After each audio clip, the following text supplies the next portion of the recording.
አንተ እንኳን እንደነዚህ አይነት ሐሳቦችና የትኛው እንኳን እንደነዚህ አይነት ከክርስቲያን ውጪ ያሉ ነገሮችና በቤተ ክርስቲያን ውስጥ ያሉ ነገሮች እንኳን በሃይማኖት ይመዘናሉ፣ በአስተምህሯችን ይመዘናሉ እያለን ጭራሽ ከክርስቲያን ውጪ ያለውን ነገርማ እንዴት አንመዘንም? በሚገባ ነው የምንመዘነው። ዝም ብለን እንደዚሁ በጥላቻ ብቻ እንትን አንልም። ግን ይመዘንና እየተመዘነ ጥሩ ያልሆነው ነገር እየተተወ ጥሩ የሆነ ነገር ካለው ደግሞ ጥሩ ነገሩን እየተወሰነ ሊሄድ ይችላል። እሺ እንደዛ ነው መደረግ ያለበት። ጥሩ የሆነውን ነገር ብቻ ፒክ እያደረግ ከክርስትና ጋር የማይቃረነውን ብቻ እያዝክ ሌላውን መተው ማራገፍ የሚያስገድድህም ስለሌለ እኔ እነሱም ያስገድዳሉ ብዬ አላስብም።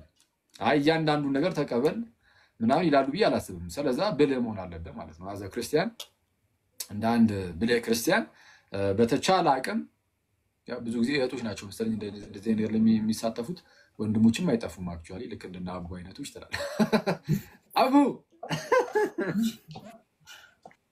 አቡ ጀግናው አይ ችግር የለውም ጤናማ ነው፣ ምን ችግር የለም። ግን ጥንቃቄ ይፈልጋል። ጥንቃቄ እየተደረገ ምናምን አሁን አቡ እንደዚህ ነገር ላይ የሚሳተፍ ከሆነ ኦፍኮርስ እየመዘነ ነው ነገሮችን ከክርስትና አንጻር እያየ የሚሆነውን እየወሰደ የማይሆነውን ወደ ጎን እንደሚያደርግ ግልጽ ነው። ግን ሁሌም በተለይ ሌሎች ሰዎች በጣም እሱ ጥንቃቄ ይፈልጋል። አሁን ዛሬ አንድ የሰራሁበት እንትን ነበር። አክቹዋሊ ፌሚኒዝም ብቻ አይደለም እውነቱን ለመናገር ፌሚኒዝምን የሚቃወሙ ሰዎችም ደግሞ ጽንፍ ረግጠው ክርስትና የማይለውን እንደሚል የሚያስመስሉም ደግሞ አሉ። ልክ የሆነ ባሎች አምባገነን ሆነው እየቀጠቀጡ ሚስቶቻቸውን ቢኖሩ ሚስቶቻቸው ይታገሱ በቃ አይነት የሚመስል ነገር እንደዛም እንደዚህ አይነት ክርስትናም የለም። እንደዚህ አይነት ክርስትናንም አናውቅም ማለት የማናውቀው ክርስትና ሚስቶች መታገስ አለባቸው የሚለውን ሳይሆን ባሎች እንደዛ ማድረግ አለባቸው። ገና ከጅምሩ ክርስትና የሚቆርጠው ስር መሰረቱ ላይ በቃ ዋናው ነገር መሰረቱ የሆነ ነገር የሆነ ችግር ሲመጣ እዛ መሰረቷን እየሄደን የሚያጠፋው ልክ ጌታችን ኢየሱስ በቀድሞ ምንድነው አትዘሙቱ ተብሏል፣ እኔ ግን እላችኋለሁ ይልና ወደ ሴት ያየ የተመኘም ይላል። አሁን ወደ መዘሞት ሰው የሚሄደው ሴት አይቶ ተመኝቶ ምናምን ነው። ስለዛ መሰረቱን ነው ማጥፋት፣ ምንጩን ማድረቅ ነው የሚያስፈልገው። ስለዛ አሁን ክርስትና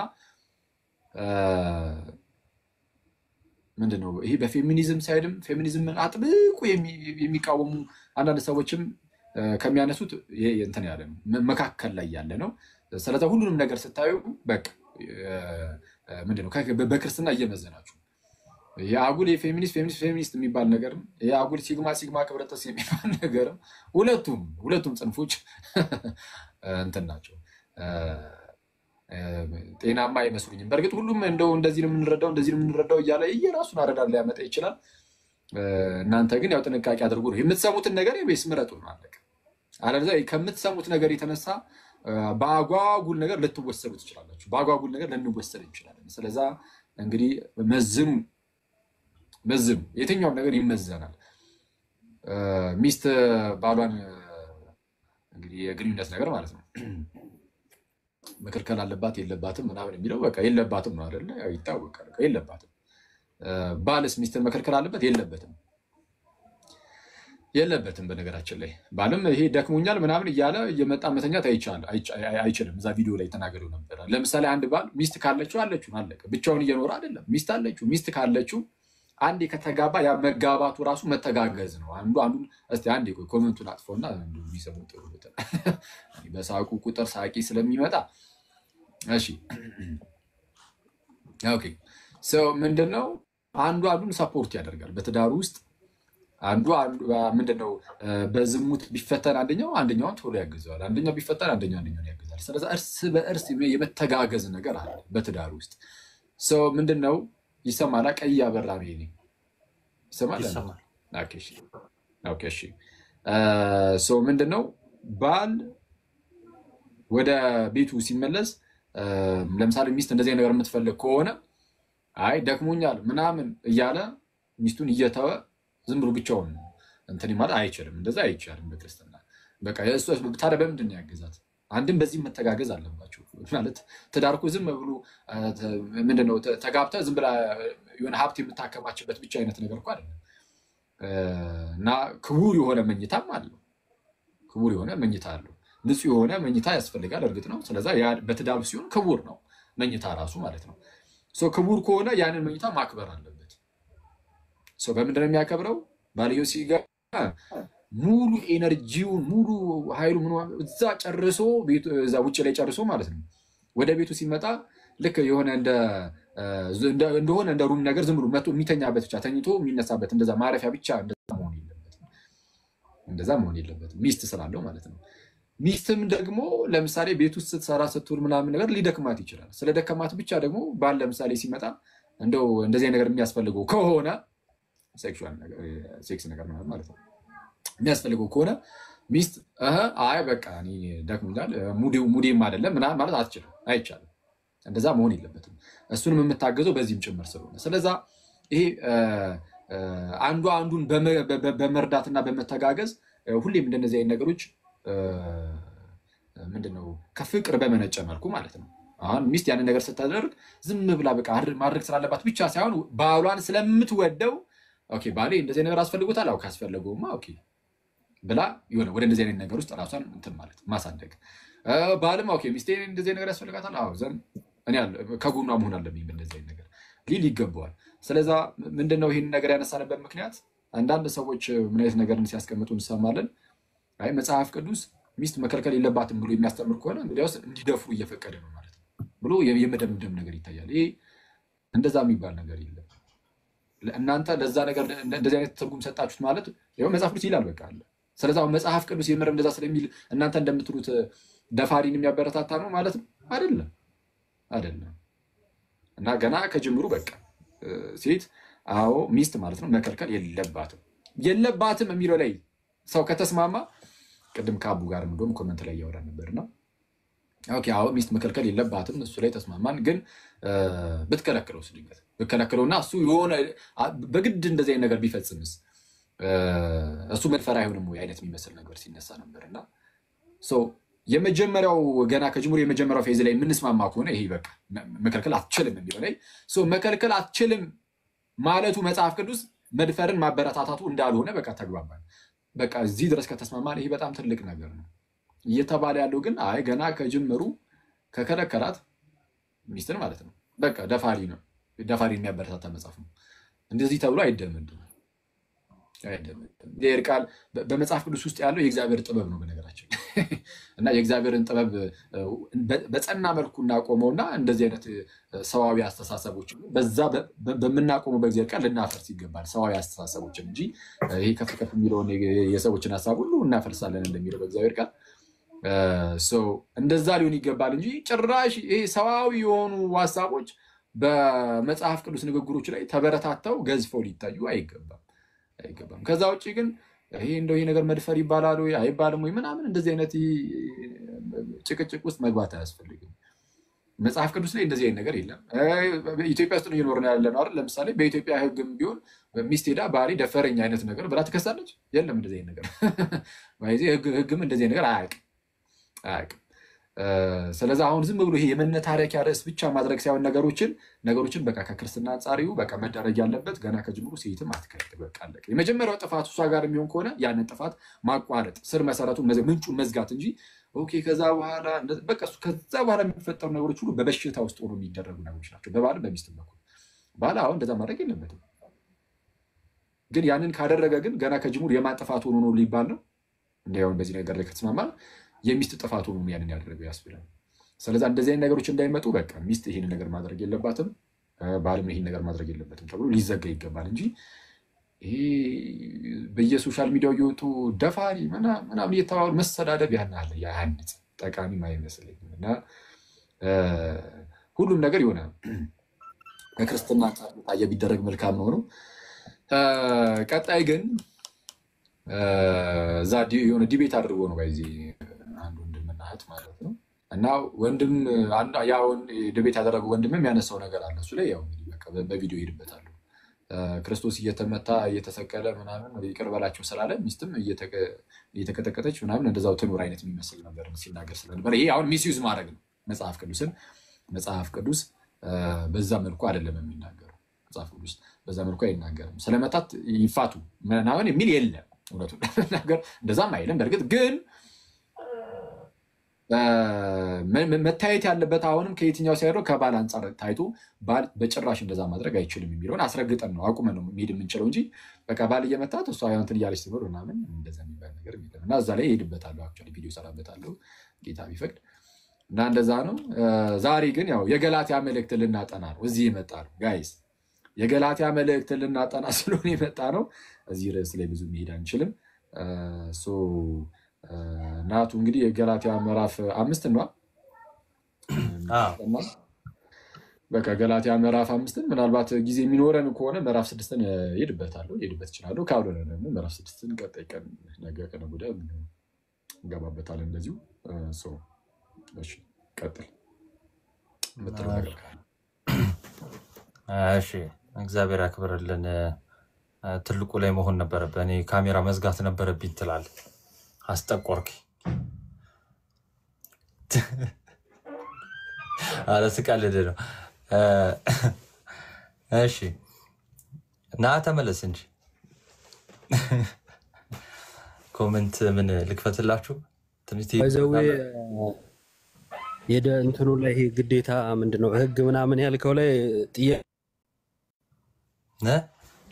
ያለኝ ቤትን ስከፍት ወይም በስልክ በደንብ አድርጌ ነው ሞክት ደፈራ እንደሚባል ነው ማምነው። ኧረ ገና በስልክ ብዙ ነገር አለ። የትኛው አንቀጽ ላይ ነው የሚለው ወንድምነት?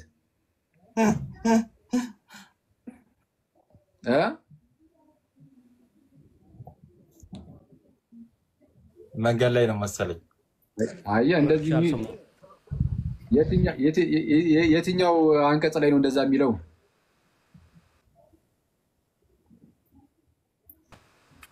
እኮ እሱን አይደል እንዴ የምንሟገተው እኮ ቀድሜ ማስረጃ አልሰጥም።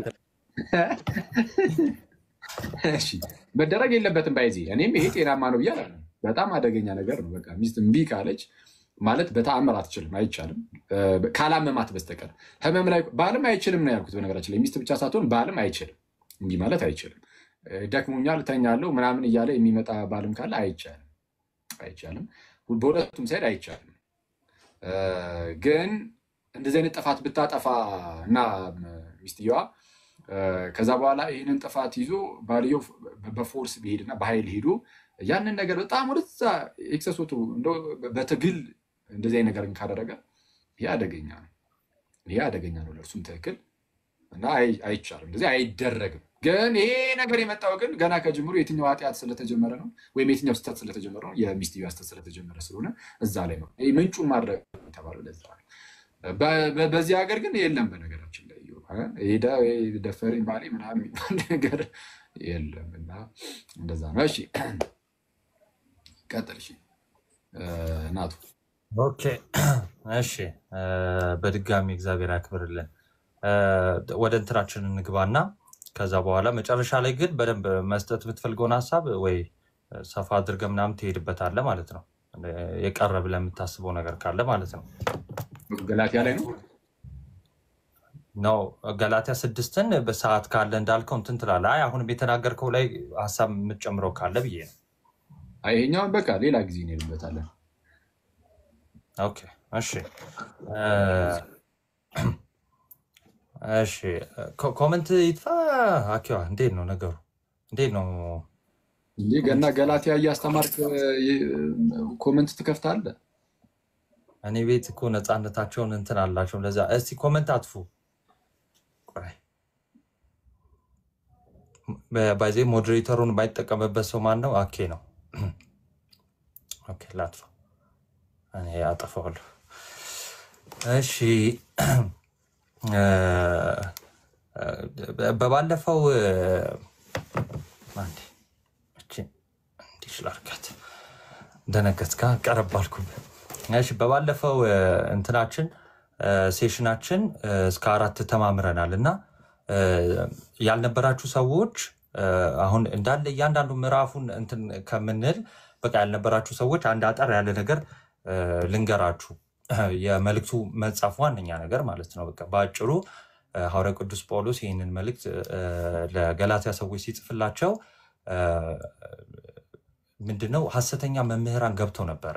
ኦኬ ሐሰተኛ መምህራን ገብተው ነበረ። ከዛ በኋላ እሱ ከሰበከላቸው ወንጌል በተቃራኒው ሕግን መፈጸም አለባችሁ የሚልን ትምህርት ለክርስቲያኖቹ ወይም ደግሞ ለገላትያ ቤተክርስቲያን ላሉ ክርስቲያኖች ያውኳቸው ጀመር ማለት ነው። ከዛን የገላትያ ቤተክርስቲያን ወይ ደግሞ ክርስቲያኖቹ ወደ ሌላ ወንጌል ወይም ደግሞ ይሄ በሕግም ደግሞ መዳን አለብን ከእምነት ጋር እያይዘን መገረዝም እንደዚሁም የሕግ ስራዎች የተባሉ የሕግ ስራዎች የተባሉ ይሄ የመስዋዕቱ ስራ፣ ቀን ማክበር፣ ዓመታትን ማክበር፣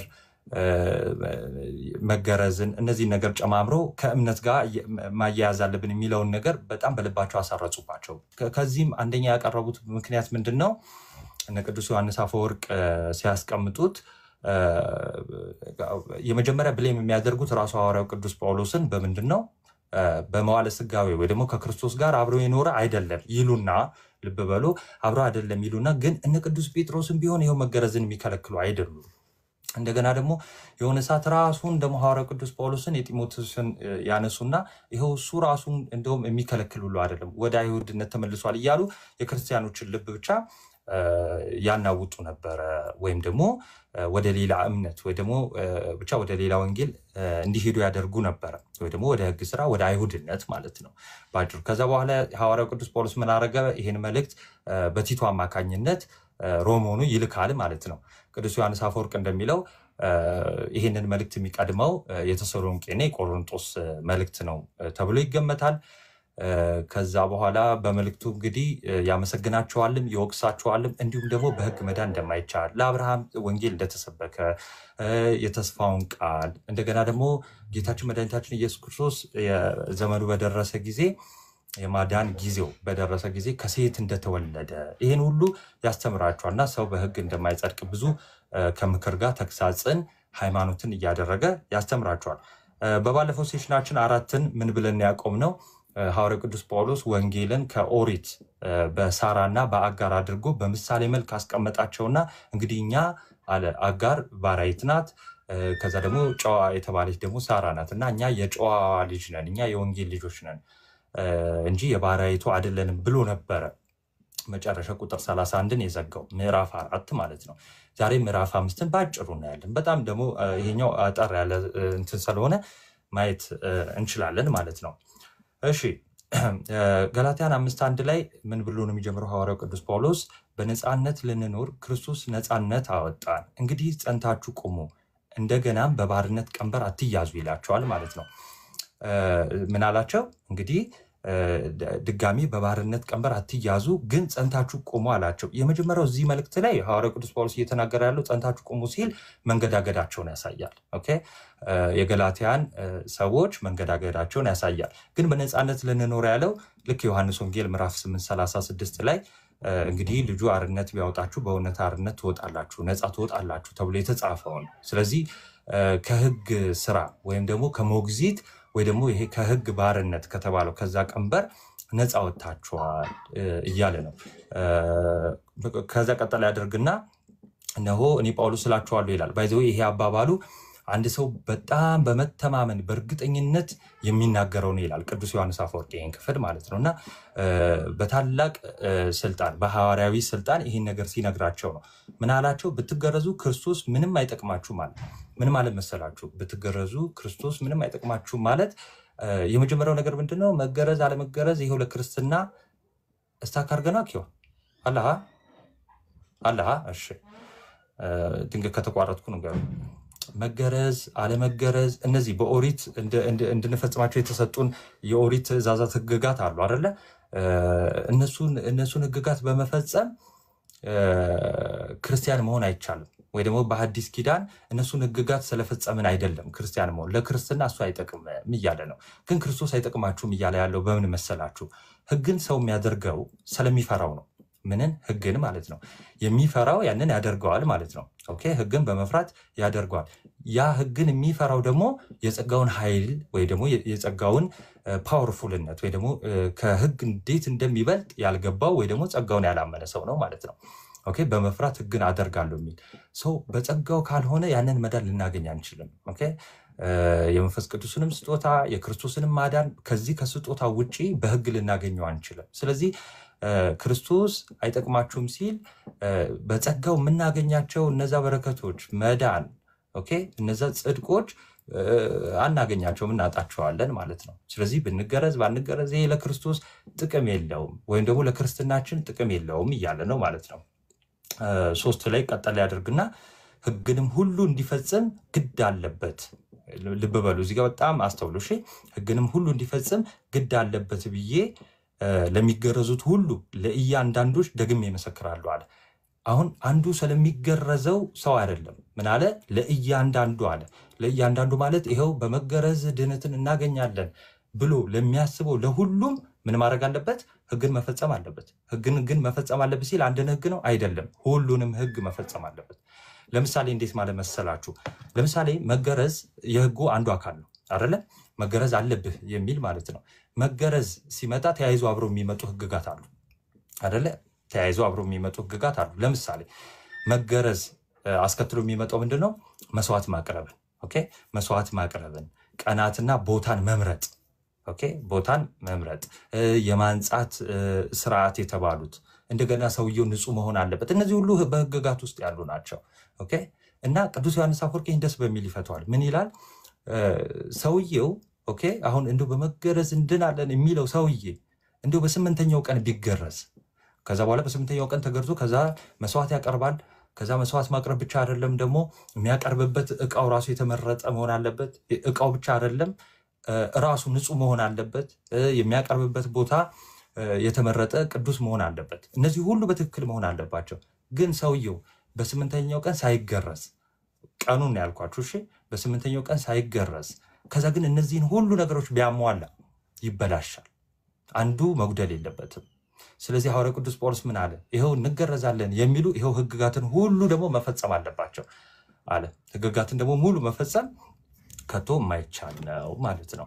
ስለዚህ ሐዋርያው ቅዱስ ጳውሎስ ሕግጋትን ሁሉ ይፈጽሙ ያለው ለአንድ ለግለሰብ ወይ ደግሞ እንደዚህ ላለ ሰው ብቻ ሳይሆን ደግሞ ለእያንዳንዱ በሕግ እንጸድቃለን በመገረዝ እያሉ ለሚያውቋቸው እና ደግሞ ያንን ለሚተገብሩት ደግሞ እንደዛ አለ ማለት ነው። ኦኬ ሶሪ አንዴ ቀጣይ እንዲህ ይላል በሕግ ልትጸድቁ የምትፈልጉ ከክርስቶስ ተለይታችሁ ከጸጋ ወድቃችኋል አለ። ይሄ በቃ በአጭሩ ምን ማለት ነው? ልጅነትን አጥታችኋል እያለ ኦኬ፣ ልጅነትን አጥታችኋል። ግን ምን የምትፈልጉ ኦኬ፣ ምን የምትፈልጉ በሕግ ልትጸድቁ የምትፈልጉ ኦኬ፣ ሕግን የምታስበልጡ ከሆነ በሕግ ጽድቅን እናገኛለን ብላችሁ የምታስቡ ከሆነ ኦኬ፣ ከክርስቶስ ትለያላችሁ። ከዛ በኋላ ደግሞ ከጸጋውም ትለያላችሁ ማለት ነው። ስለዚህ ወደ ኋላ ወደ ባርነት ትመለሳላችሁ። ወደ ኋላ ወደ ባርነት ማለት ወደዛው ሕግ ማለት ነው ኦኬ። በሕግ ውስጥ መኖርና ከሕግ በታች መኖር ባይዘው ይለያያል። ከሕግ በታች ማለት ተገዥ ሆኖ ባሪያ ሆኖ መኖር ማለት ነው።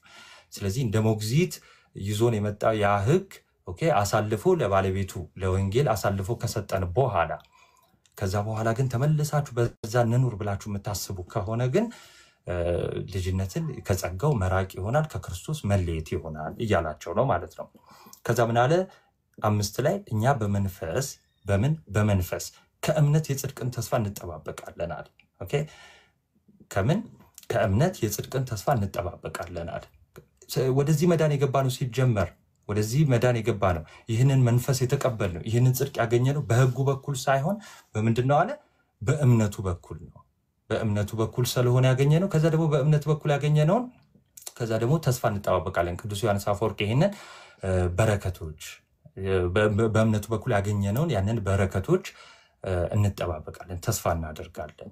በምን ያለን ግን ኦኬ በክርስትና በእምነቱ በኩል። ስለዚህ ያንን ጽድቅ ለማግኘት ወይ ደግሞ አሁን ባለው በመንፈሱ በኩል የሚሰጠንን በረከቶች ለመቀበል ሕጉ አይደለም ምንድነው እምነቱ ነው የሚያስፈልገው አሁን እያለን ነው ማለት ነው። ስለዚህ በሕጉ በኩል ሳይሆን በእምነት በኩል ነው ያንን ተስፋ ልናገኝ ሁሉ የምንችለው ማለት ነው ኦኬ።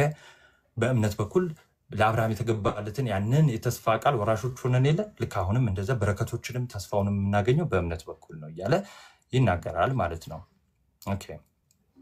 ዝቅልና ቁጥር 6 ላይ ምን አለ? በክርስቶስ ኢየሱስ ሆኖ በፍቅር የሚሰራ እምነት እንጂ መገረዝ ቢሆን ወይም አለመገረዝ አይጠቅምም ይላል። ስለዚህ ምን ያለው እምነት ነው የሚያድነው አለ? ወይ ደግሞ ምን ያለው እምነት ነው የሚያስፈልገው አለ? በፍቅር ሆኖ የሚሰራ እምነት፣ በፍቅር ሆኖ የሚሰራ እምነት ነው እንጂ መገረዝ አለመገረዛችሁ አይደለም የሚጠቅመው። መገረዝ አለመገረዝ ቀደም እንደነገርኳችሁ ነው። በአዲስ ኪዳን ምንም አይጠቅምም። ግን ኦኬ እምነታችሁን ብቻ ይዛችሁ እንድትቀጥሉ ነው የሚፈልገው? ኖ አይደለም። ኦኬ መልካምን ስራም እየሰራችሁ እምነታችሁን በፍቅር እየገለጣችሁ እንድትሄዱ ነው የሚፈልገው እያለ ያስረዳናል ማለት ነው። አጠር አድርጌ ለምን 6 እሱን ስለሚል አጠር ለማድረግ በጣም እየሞከርኩ ነው። ከቸኮልኩ ትነግሩኛላችሁ። እሺ ቁጥር 7 ዝቅልና ምን ይላል? በመልካም ትሮጡ ነበር ይላችኋል። በመልካም ትሮጡ ነበር ማለት ምን ማለት ነው? ልክ ደረጃችሁ በመምህራን ደረጃ ነበረ እና በመልካም ትሮጡ ነበር፣ ለእውነት እንዳትታዘዙ ማን ከለከላችሁ አለ። ካስታወሳችሁ ከዚህ በፊት ገላትያን ስንማማር እንደው ማን አዚም አደረገባችሁ እንደው ማን አፈዘዛችሁ እያላችሁ ይነግራችሁ የለ። ልክ አሁን ምን አላቸው? በመልካም ትሮጡ ነበር አለ። ኦኬ ለወንጌሉ ይፋጠኑ ነበር እና ደረጃቸው ራሱ በጣም ነበር የሚተማመንባቸው። ደረጃችሁ በምን ነበር አለ? በመምህራን ደረጃ ነበረ። አሁን ግን በመምህራን ደረጃ አይደለም፣ በደቀ መዛሙርት ደረጃ ራሱ ልናገኛቸው አልቻልንም፣ ወይ ደግሞ ላገኛቸው አልቻልኩም። እና ለምን ልክ እንዴት ነው ማን አዚም አደረገባችሁ ማን እንዴት አሁን ፈዘዛችሁ እንዴት ወደ ኋላ ቀራችሁ በሚል አይነት አጠያየቅ ሲላቸው እናያለን ማለት ነው። ኦኬ እና ይህን እንዳታደርጉ እንዳትታዘዙ ለወንጌል አሁን እንዳትታዘዙ ማን ከለከላችሁ በሚል አጠያየቅ ይጠይቃቸዋል። እና ይሄ ግርምት ነው ያለው ነው። እና ቀጣይ ምን ይላቸዋል? ቁጥር 8 ላይ ይህ ማባበል ከሚጠራችሁ አልወጣም ይላል።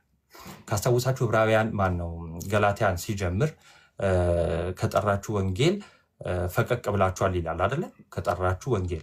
ስለዚህ ለእንደዚህ ይሄ ፍላክቹዌት ለማድረግ ለመቀየር ለመለዋወጥ አይደለም እሱ የጠራችሁ። ኦኬ ጠሪው ማን ነው? እግዚአብሔር አምላካችን ሲጠራን ለምንድን ነው? እንደዚህ እንድንቀያየር አይደለም። የሆነ ሰዓት ላይ ወንጌሉን ይዘን ከዛ የሆነ ሰዓት ላይ ወደ ሕግ ወደ ኦሪት እንመለስ ከዛ ደግሞ እንደዚህ ለመለዋወጥ አይደለም። ኦኬ ለመለዋወጥ አይደለም። ይህ በማባበል ከሚጠራችሁ አልወጣም።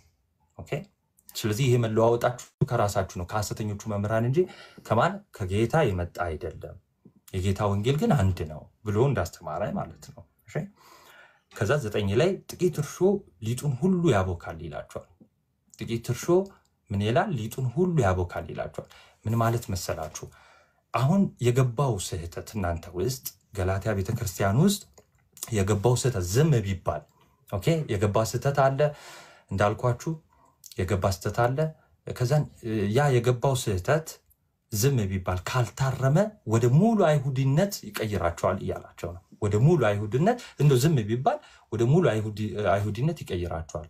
አሁን ክርስትናውንም ይዛችሁ የሕግንም ስራ በዚህ በኩል እንያዝ እያላችሁ ነው። እንደው ዝም ግን ቢባል መልእክት ባልጽፍላችሁ ባልገስጻችሁ ወደ ወንጌል ባልመልሳችሁ ግን ምን ይሆናል እያለ ነው? ወደ አይሁድነት ትቀየራላችሁ።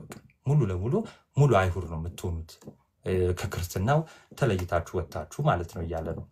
ኦኬ ከዛ ዝቅልና 10 ላይ የተለየ ነገር ከቶ እንዳታስቡ እኔ በጌታ ስለናንተ ታምኛለሁ ይላቸዋል። እዚህ ጋር ልብ በሉ። ሐዋርያው ቅዱስ ጳውሎስ ምንድን ያለ የተለየ ነገር ከቶ እንደማታስቡ እያላቸው ነው እንጂ አታስቡም አላላቸው። ኦኬ እርግጠኛ ሆነው አታስቡ እናንተ ሳይሆን እንደማታስቡ ምን አለ? ስለናንተ እንደማታስቡ ስለናንተ በጌታ ስለናንተ ታምኛለሁ። በጌታ ታላቅ ተስፋ አለኝ ምን እንድትሆኑ ኦኬ እናንተ እንደምትስተካከሉ ታላቅ ተስፋ አለኝ። ያ ተስፋ የመነጨው ከሁለት ነገር ነው ልንገራችሁ። ሐዋርያው ቅዱስ ጳውሎስ የመጀመሪያው በእነሱ ላይ ተስፋ አለ። ኦኬ ይመለሳሉ፣ ኦኬ ይስተካከላሉ የሚል ተስፋ አለ። ሁለተኛው ተስፋው ደግሞ ጌታው ነው። ስለዚህ በጌታ ስለናንተ ታምኛለሁ ሲል ይሄው ጌታ የእናንተን መስተካከል እየጠየቁት ኦኬ መስተካከል እየጠየቁት እርዳታውን እየለመንኩ እየጠየቁት በዛ ተስፋ አድርጌ እኖራለሁ እያለ ነው ማለት ነው። ግን እዛው ላይ ማለት ነው የተለየ ነገር ከቶ እንዳታስቡ እኔ በጌታ ስለናንተ ታምኛለሁ ካለ በኋላ የሚያናውጧችሁ ማንም ቢኖር ግን ፍርዱን ሊሸከም ግድ ነው።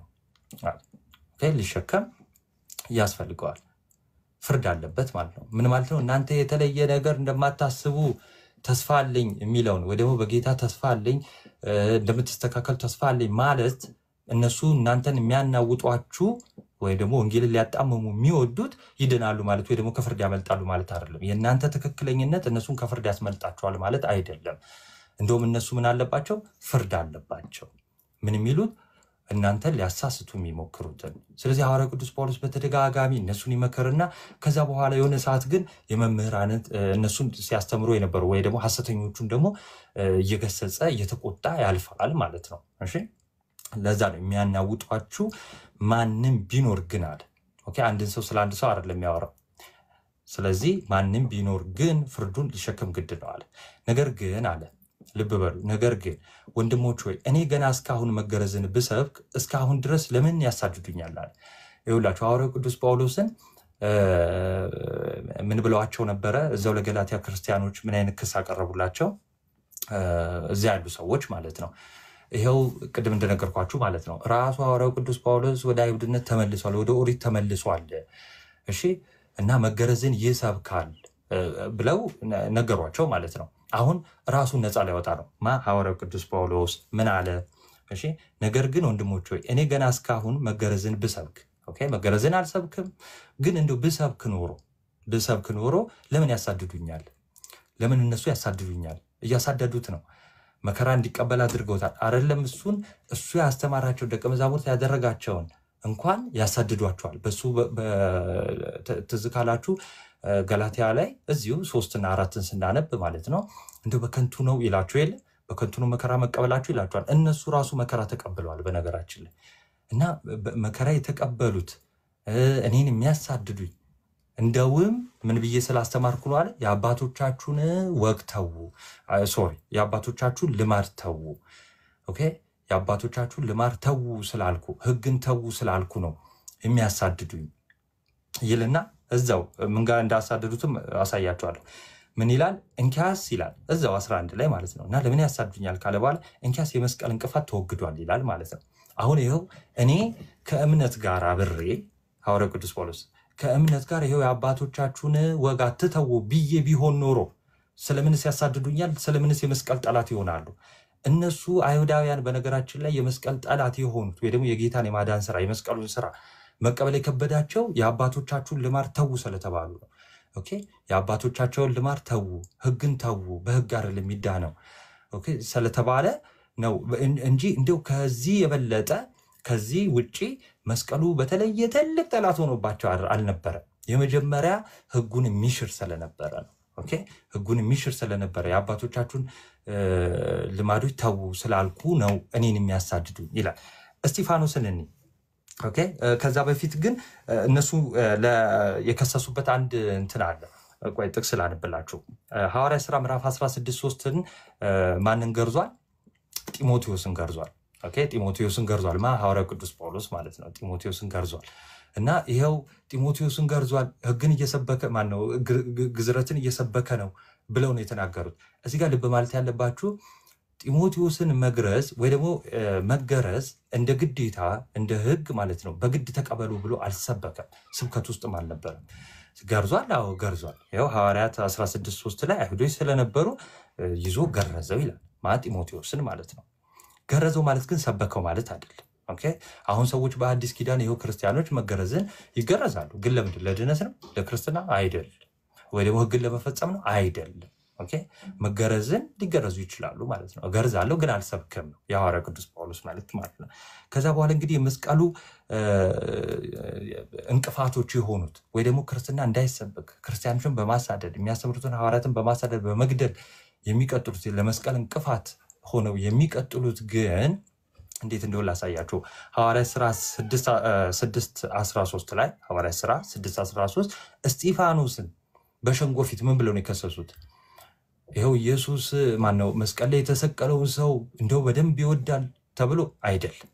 ምን ተብሎ ነው? ላንብላችሁ። ይህ ሰው እሺ በዚህ በተቀደሰው ስፍራ በህግም ላይ የስድብን ነገር ለመናገር አይተውም ብለው ነው። ራሱ ክርስቶስንስ ምን ብለው ነው የከሰሱት? ህግን ተላለፈ ብለው አይደለ? በህጋቸው ስለመጡባቸው ነው እንጂ እንደው ትልቅ ከዚህ ውጪ እንደው ጠላት ሆኖባቸው አልነበረም መስቀሉ ከመጀመሪያው ማለት ነው። ለመስቀል ጠላት ናቸው። አዎ ግን የመጀመሪያው ይሄው ጠላት የሆኑበት ምክንያት ህግጋትን ተዉ ስለተባሉ።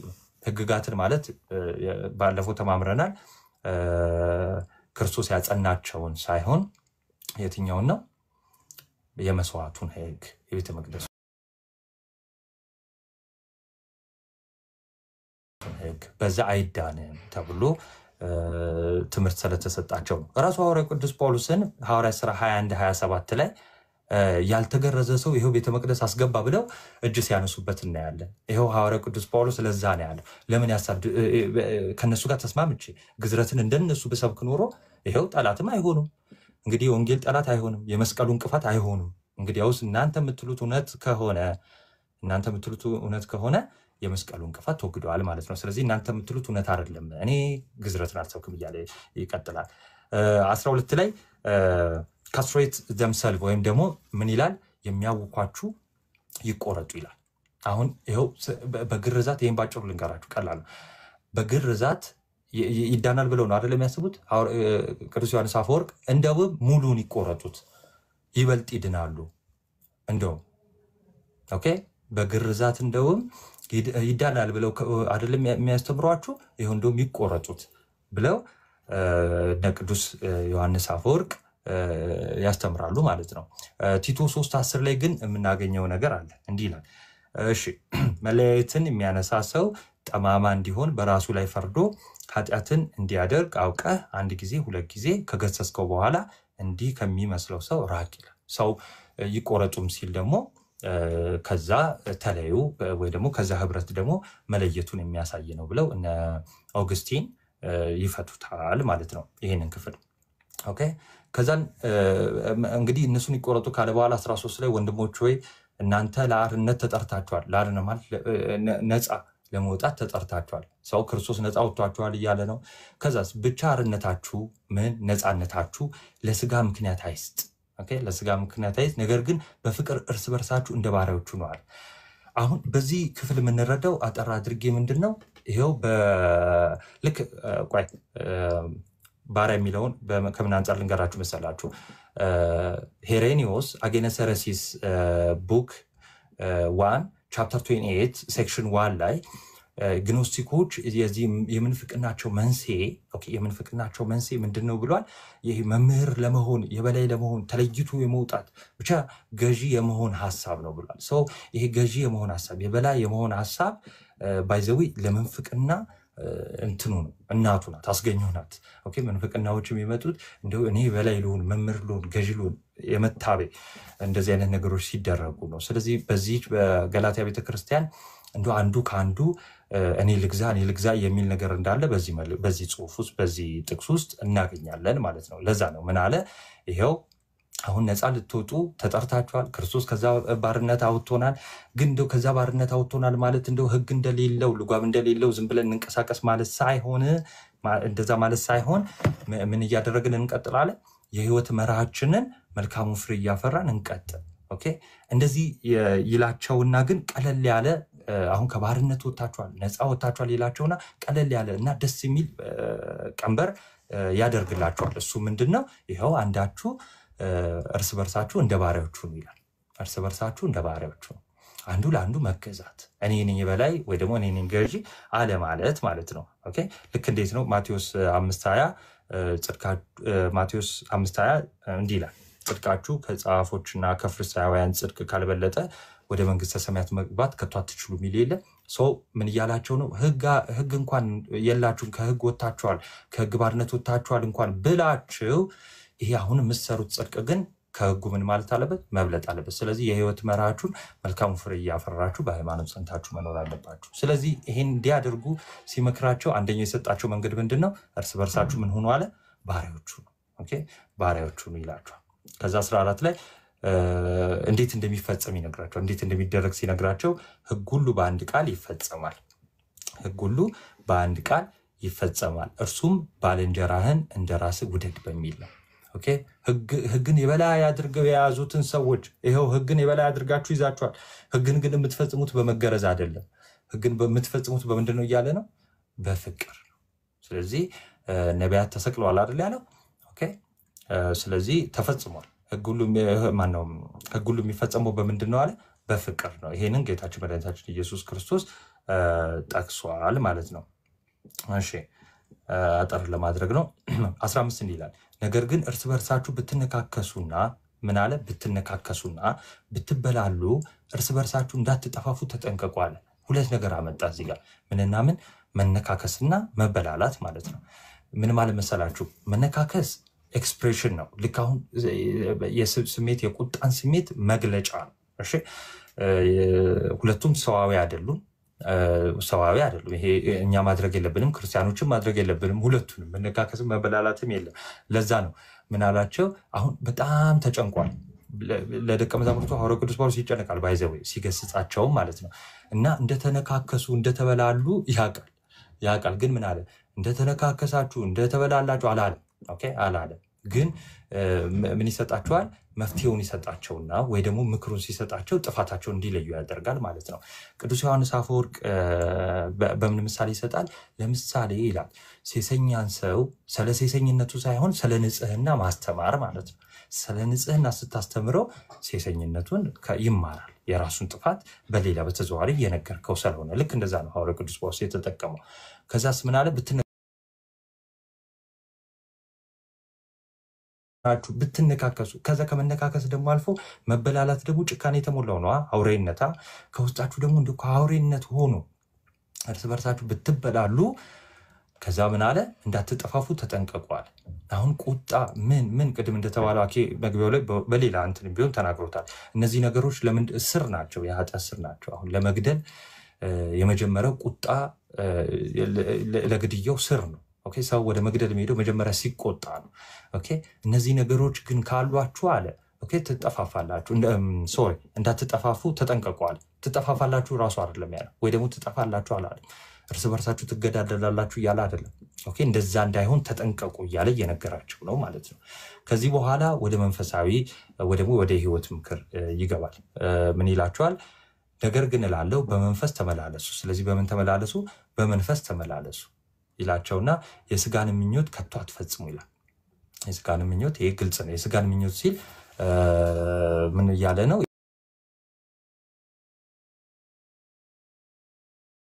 የተበላሸውን ሐሳብ ወይ ደግሞ ይሄ ዓለማዊውን ነገር ከቶ እሱን አትፈጽሙ ይላል። ከዛ ስጋ በመንፈስ ላይ መንፈስም በስጋ ላይ ይመኛል። ይሄንን አንዳንዴ ስጋ በመንፈስ መንፈስ በስጋ የሚለው ነፍስና ስጋ አድርገው አንዳንዶች ነው ያልኩት፣ የኛ አባቶች አይደለም እያልኩ ያለሁት ግን አንዳንዶች ይወስዳሉ እና ሐዋርያው ቅዱስ ጳውሎስ እንዲህ ሊል ፈልጎ ነው ይላሉ። እና ነፍስና ስጋ የሚቀዋወሙ ከሆነ አንድ ሊሆኑ አይችሉም። እንደውም ቅዱስ ዮሐንስ አፈወርቅ አንድነታቸው ነው እንደውም የሚታየኝ፣ የነፍስና የስጋ እንደውም አንድነታቸው። ለምን? ይኸው ስለ ስጋ ነፍስ ካልተጨነቀች፣ ስጋ ደግሞ ስለ ነፍስ ካልተጨነቀ እንዴት ይሆናል? ኦኬ ያኔ መጠፋፋት ይሆናል፣ አንድነቱ አይኖርም። ከዛስ ምን አለ? እነዚህ እርስ በርሳቸው ይቀዋወማሉ። ምንና ምን? ስጋ በመንፈስ ላይ መንፈስም በስጋ ላይ። ስለዚህ ስጋ እያለ ያለው የትኛውን ነው ማለት ነው? ይሄም ቦዲ ነው አካል አይደለም። ስጋ እያለ ያለው ዓለማዊ ሐሳቡን ነው። እሺ ግብሩን ነው። ስጋ እያለ ያለው ምንድነው? እዚህ ጋር ግብሩን ነው እንጂ ይሄ ቦዲያችንን አይደለም። ቦዲያችንን እያለ አይደለም። ካልተሳሳትኩ አንዴ ጄሮ ዌት አንዴ ይቅርታ በጣም አኪዋ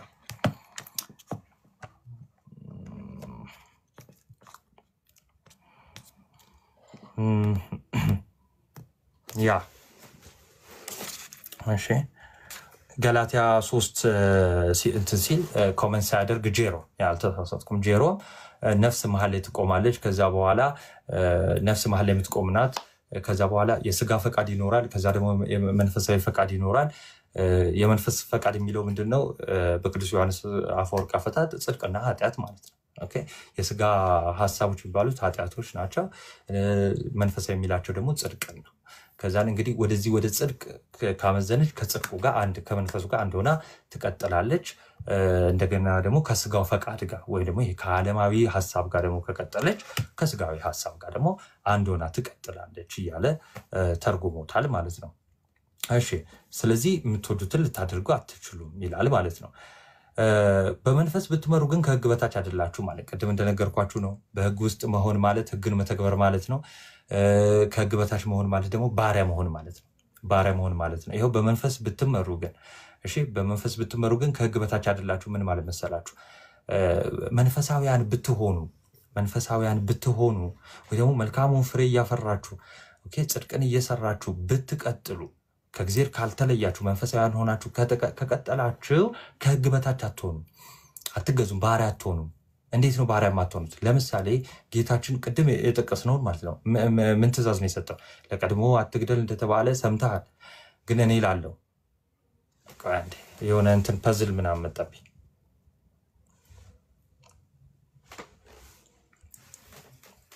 ስለዚህ ምን አለ ጌታችን? ምን ሰጠ? ለምሳሌ ለቀድሞ አትግደል ተብሏል። ስለዚህ እኔ ላለው ወንድሙ ላይ የሚቆጣ ፍርድ ይገባዋል ይላል። ስለዚህ ምን አለ? በመንፈስ የሚመላለስ ሰው ከጅምሩ ቁጣ ከሌለበት ስለ መግደል እንዴት ይነገረዋል? ከመግደል በታች ነው ይባላል። ሰዎች የሚያደርጉት ይሄ ፍቶታቸውን ኃጢአታቸውን በምን ስራ አድርገው ነው? በህግ ስራ አድርገው ነው ማለት ነው። አሁን ግን ያንን የምናሸንፍበት ከህግ ስር ሆነን አይደለም። ጸጋዋል ያንን ፍትወት፣ ኃጢአተኝነት፣ ዓለማዊነት እነዚህን የምናሸንፍበት ጸጋውን የተሰጠን ህጉ አይደለም። ሰዎች ግን ወንጌል ጸጋው እስኪመጣ ድረስ ወይ ደግሞ ወንጌል እስክትሆን ድረስ እስከ አዲስ ኪዳን እስከ ክርስቶስ መምጫ ድረስ ግን በሞግዚት ስር ነበሩ። ኦኬ ተገዝተው ነበሩ። ስለዚህ ከህግ በታች ማለት ምን ማለት ነው? በህጉ ይደረግብሃል ማለት ነው። በህጉ ይደረግብሃል ማለት ነው። ስለዚህ ከፍርድ በታች ከእርግማን በታች አይደላችሁ። በምን ብትመላለሱ? በመንፈስ። እንዴት ነው በመንፈስ የሚመላለሰው? የተሰጠውን ትእዛዝ በመከተል ማለት ነው። ስለዚህ እነዚህ የኃጢአት ምንጮች የተባሉትን ካስወገደ አንድ ሰው ከዛ በኋላ ያ ህግን አልፎታል ማለት ነው። ኦኬ ስለዚህ መልካሙን የሆነ ነገር መልካሙን ትእዛዝ ፈጽመዋል ማለት ነው። ኦኬ ከዛ በኋላ የስጋን ስራ የተገለጠ ነው ይልና የስጋን ስራ ይዘረዝራል።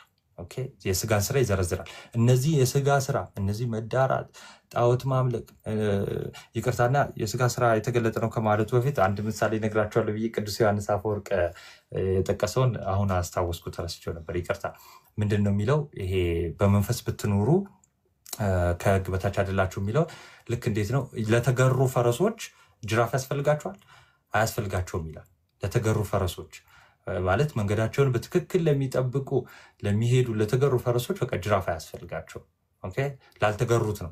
ስለዚህ አለመገራት የነበረው ይሄንን አለመጠበቅ የነበረው በሞግዚታችን ስር በነበርንበት ጊዜ ነው። አሁን ግን ይሄን መገራት እንድናገኘው ኦኬ ከፍቶታችን ከዝሙት ከምን ከዚህ እንድንርቅ ኃይል የሚሆነን ጸጋ ስለተገለጠ ለኛ ያ ጅራፍ አይደለም የሚያስፈልገን። ኦኬ ያ ጅራፍ አይደለም ወይም ደግሞ ይወገር እነዚህ እንደዚህ የመሳሰሉ ህግጋት አይደለም የሚያስፈልገን። ከስር መሰረቱ መንቀል ነው ልክ ክርስቶስ እንዳስተማረን። ስለዚህ የስጋ ስራ የተገለጠ ነው ይልና እነዚህ የስጋ ስራ የተባሉት በስጋ ፈቃድ የሚሰሩትን ስራዎች ይዘረዘራል። እነሱ ምንድናቸው አለ? ዝሙት፣ ርኩሰት፣ መዳራት፣ ጣዖት ማምለክ፣ መዋጥር፣ ክርክር፣ ቅናት፣ ቁጣ፣ አድመኝነት፣ መለያየት፣ መናፍቅነት፣ ምቀኝነት፣ መግደል፣ ስካር፣ ዘፋኝነት ይህንንም የሚመስል ነው ይልና አስቀድሜ እንዳልኩ እንደዚህ ያሉትን የሚያደርጉ የእግዚአብሔርን መንግስት አይወርሱም ይላል። ይሄ በቃ ምንም ትርጉም አያስፈልገውም። በቃ በዚህ ጸንተው ይህንን እያደረጉ በንስሐ በማይመለሱ የእግዚአብሔር መንግስት ልትሆናቸው አትችልም። ወደ እግዚአብሔር መንግስት የሚገቡ አይደለም ይላል። ለምን? በምን ተመላለሱ ብሎ ነበር? በመንፈስ ተመላለሱ ብሎ ነበር። በእነዚህ ፈቃድ አይደለም የምትመላለሱት ብሎ ነበር። ከዛ ግን የመንፈስ ፍሬ ግን አሁን አስቀድሞ ይህንን ምን አለ? ይሄ ፈቃድ የስጋ ፈቃድ ከእግዚአብሔር አይደለም የሚመጣው ኦኬ ከኛ ፈቃድ የሚሆን ነው። ስለዚህ አስቀድሞ የስጋን ፈቃድ ዘረዘረና ከዛ ደግሞ ከእግዚአብሔር የሆነውን ደግሞ መልካሙን ስጦታችንን ደግሞ በጸጋ ሆነን በተሰጠን ጸጋ ሆነን ደግሞ ልንሰራቸው የምንችለውን ደግሞ 22 ላይ ይዘረዝራል። የመንፈስ ፍሬ ግን ፍቅር፣ ደስታ፣ ሰላም፣ ትዕግስት፣ ቸርነት፣ በጎነት፣ እምነት፣ የዋሃት፣ ራስን መግዛት ነው ይላል። ከዛስ እንደዚህ ያሉትን የሚከለክል ህግ የለም። በብሉይ ኪዳንም በአዲስ ኪዳንም እነዚህን የሚከለክል የለም። ኦኬ እነዚህን የሚከለክል ምንም የለም። ሰው ማድረግ ከበደው እንጂ በቃ የሚከለክል እነዚህ ይህንን አታድርግ ብሎ ለነዚህ የወጣላቸው ትእዛዝ ምንም የለም። እነዚህን አድርጉ ቀጥሉ ብሎ ሐዋርያው ቅዱስ ጳውሎስ ይናገራል። በመጨረሻ ከዛስ የክርስቶስ ኢየሱስ የሆኑት የስጋን ከክፉ መሻቱና ከምኞቱ ጋር ሰቀሉት ይላል። ቅድም ስጋ ምንድነው ብያችኋለሁ? ራሱ ይሄ ስጋ ነው አይደለም። እንደውም ቅዱስ ዮሐንስ አፈወርቅ የተሰቀለማ ከሆነ እንዴትስ ከዛ በኋላ ህይወት ይኖረውና እንዴት መልካሙን ስለማድረግ ይችላል ይላል። ስለዚህ የተሰቀለው ይሄኛው ስጋችን ሰቀሉት ሳይሆን ፊዚካሊ የስጋን ስራ ማለት ነው። ወይ ደግሞ ዓለማዊነት ወይ ደግሞ እነዚህ የተዘረዘሩ የስጋ ፈቃዶች የሚባሉ አሉ። እነሱን እምቢ ማለት ነው። በእነሱ ውስጥ አለመኖር አለመገኘት እነሱን አደረጉ። ወይ ደግሞ በመንፈስ ፍሬ በመልካሙ ተመላለሱ። ስለዚህ ያ ነው ባጭሩ። በመንፈስ ብንኖር በመንፈስ ደግሞ እንመላለስ ይላል። ቅድም እንዳልኳችሁ ነው። መልካም ፍሬ እያፈራን መልካም ነገር እያደረግን እንኖር ነው። ከዛ ግን እርስ በርሳችን እየተነሳሳንና እየተቀናናን በከንቱ አንመካ ይላል። የክፋት ሁሉ ምንጭ ምንድነው? መመካት። በቀችን ይሄ የመጨረሻው ቁጥር ነው። እርስ በርሳችን እየተነሳሳንና እየተቀናናን አለ። ከዛስ እነዚህን ሁሉ ካለ በኋላ ሁለቱ ከተቀሰ በኋላ እየተነሳሳን አንዱ በአንዱ ላይ እየተነሳ ከዛ በኋላ አንዱ በአንዱ ላይ እየተቀናና ካለ በኋላ ግን ምን አለ? በከንቱ አንመካል። ስለዚህ ይሄ በከንቱ የምንመካው ምንድነው? ቅናትን ያመጣል። ኦኬ የቅናት እናቱ ናት፣ አስገኘው ናት። ቅናትን ያመጣል። ቅናት ደግሞ ምን ያመጣል? ክፋቶች፣ ብዙ አይነት ክፋቶችን ያመጣል። ይሄ ነው የሚባሉ ሳይሆን ብዙ አይነት። ስለዚህ መመካታችን በከንቱ አይሁን። በከንቱ አንመካ። ከዛ ቅናት ይመጣል። ቅናት ደግሞ ክፋትን ከዛ አንዱ ላይ እየተነሳሳ አንዱ ላይ መመቀኛኘት ይጀምራል። ለዛ ነው መጀመሪያ ምን ብሎ ነበር? እንዳትጠፋፉ አለ። እንዳትጠፋፉ ያለው እሱ ነው። እኔ ከፈተንኩባችሁ አላቅም። ይቆያል። እግዚአብሔር ያክብርልን። አኪዋ ደግሞ የሚጨምርበት የሚያስተካክለው ካለ ይቀጥል። ሚውት ላይ አሜን ጋር ያሰማልን። ናቱሻ ቆንጆ ነበረ። ገላትያ ምዕራፍ 5 እንግዲህ ጥሩ ቀለል አድርገህ አቅርበኸዋል። የአይሁዳውያን ችግር የነበረው ይሄ የሚታይ ምንድነው? ጠላው ላይ በጣም የመመርኮዝ ነገር ይታይ ነበረ። ጊዜ ቢሆን ቅዱስ ጳውሎስ ያደርግ የነበረው ምንድነው? ጠላውን ያስጠላቸዋል። ጠላውን የሚያስጠላቸው ግን ባዶአቸውን እንዲቀሩ አልነበረም። እነሱ የሚመስላቸው እሱ ነው። ባዶአቸውን የሚቀሩ የሚመስላቸው የዕብራውያን መጽሐፍም የመጽሐፉ ምክንያት ይኸው ነበረ። ይዘው ተሸክሙት የቆዩት ነገር መጣል ያለበት ነገር ይጣላል። በነገራችን ላይ ምን ሆኖ ሲመጣ ጠላ ነገር ብቻ ሆኖ ፍጻሜን የሚፈልገው በአካሉ በክርስቶስ ሲሆን ጠላውን የሚያስጠላቸው አካሉን ለመስጠት ነው፣ የተሻሉን ለመስጠት እና ብዙዎቹ አይሁዳውያን ግን በመገረዝ ላይ ብቻ እየተመኩ ኃጢአትን እንደማይሰሩ እያስመሰሉ እንደዚሁ ብቻ ቦስት የማድረግ ነገር ነበረ ትልቁ ችግራቸው።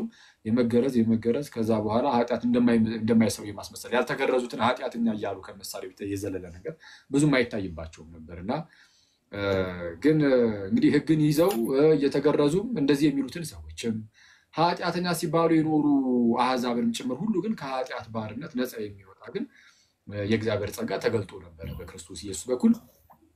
ስለዛ ይህም ጸጋ ደግሞ ሲገለጥ በሕግ በኩል አልተገለጠም እና ያ ጸጋ ከመጣ በኋላማ ነው። እሺ አብራው አጠፋኸዋ ፓፓ። ኧረ እኔ ትልቁ ላይ ላረግህ ነበረ። እንዴት ይቅርታ ወንድማቸው። ኧረ በድንግል ችግር የለም። እሺ ሞዴሬተር ማን? አይ ሞዴሬተሮቹም እየሰሩ ስለሆነ ነው። አንተም ሞዴሬተሮችም እኩል እያደረጋችሁ ስለሆነ ክላሽ አረገ ትላለህ እና ጳውሎስ የሚለን ምንድነው? በቃ የእግዚአብሔርን ጸጋ የተቀበለ ነፃ የወጣ ሰው ነው። ከዛ ከተቀበላችሁ ጸጋ የተነሳ የስጋ ፈቃድን ከቶ አትፈጽሙ። አሁን ቅድም እንደተባለውም የስጋን ፈቃድ ከቶ አትፈጽሙ። ስለዛ የስጋ ፈቃድን እየተውን በመንፈስ ልንመላለስ ይገባል። 6ኛው ምዕራፍ በነገራቸው ያው የስጋ ፈቃድን እየፈጸመ የሚኖር ካለ የእግዚአብሔርን ጸጋ ተቀብሉ፣ ግን እንደ ስጋ ፈቃድ እመላለሳለሁ ካለ አንድ ሰው ይሞት ዘንድ አለው፣ የእግዚአብሔር መንግስት አይወርስም።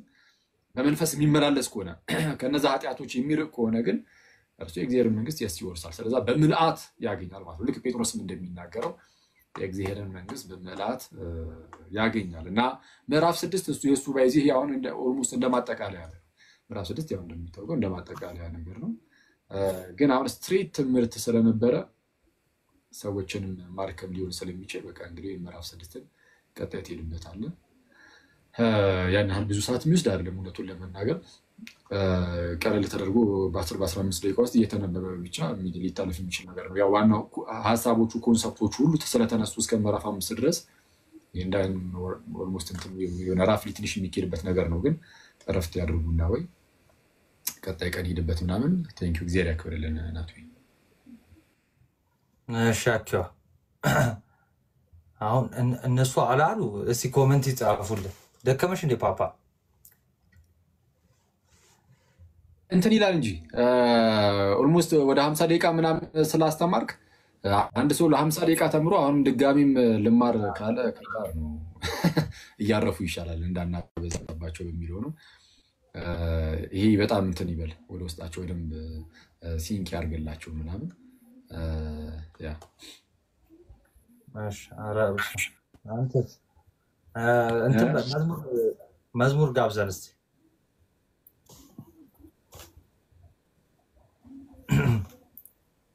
አይ ቲንክ ግን ራፍሊ ሊድበት ወይ ይቀጥል ይላሉ ብዙ ሰዎች። አዎ አዎ ትንሽ ደቂቃ 10 ደቂቃ ብቻ በቃ። እሺ 10 ደቂቃ እንሂድበት። እሺ ንግደቱ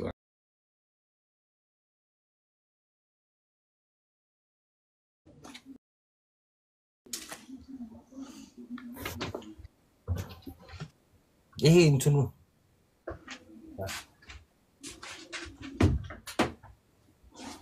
ምን አልከኝ ናቱ? አይ እንትኑን እያስተካከልኩት ነበር ገዝቶ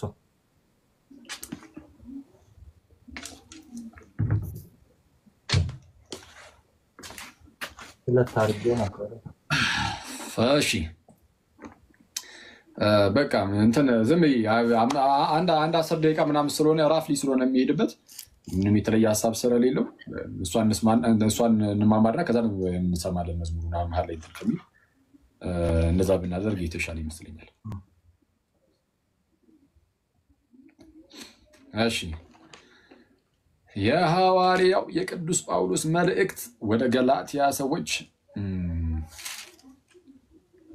6ኛው ምዕራፍ በጣም አጭር 18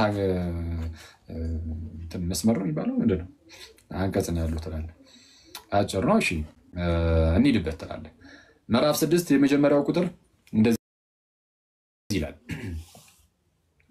እሺ እንትኑ አጥፋውና ይሰማል ግን ድምጼ ዛሬ ዝም ብዬ በዋይፋይ ነው የገባሁት። ባይዚ ይሰማል። እሺ ቆይ ላጥፋለሁ። ወንድሞቹ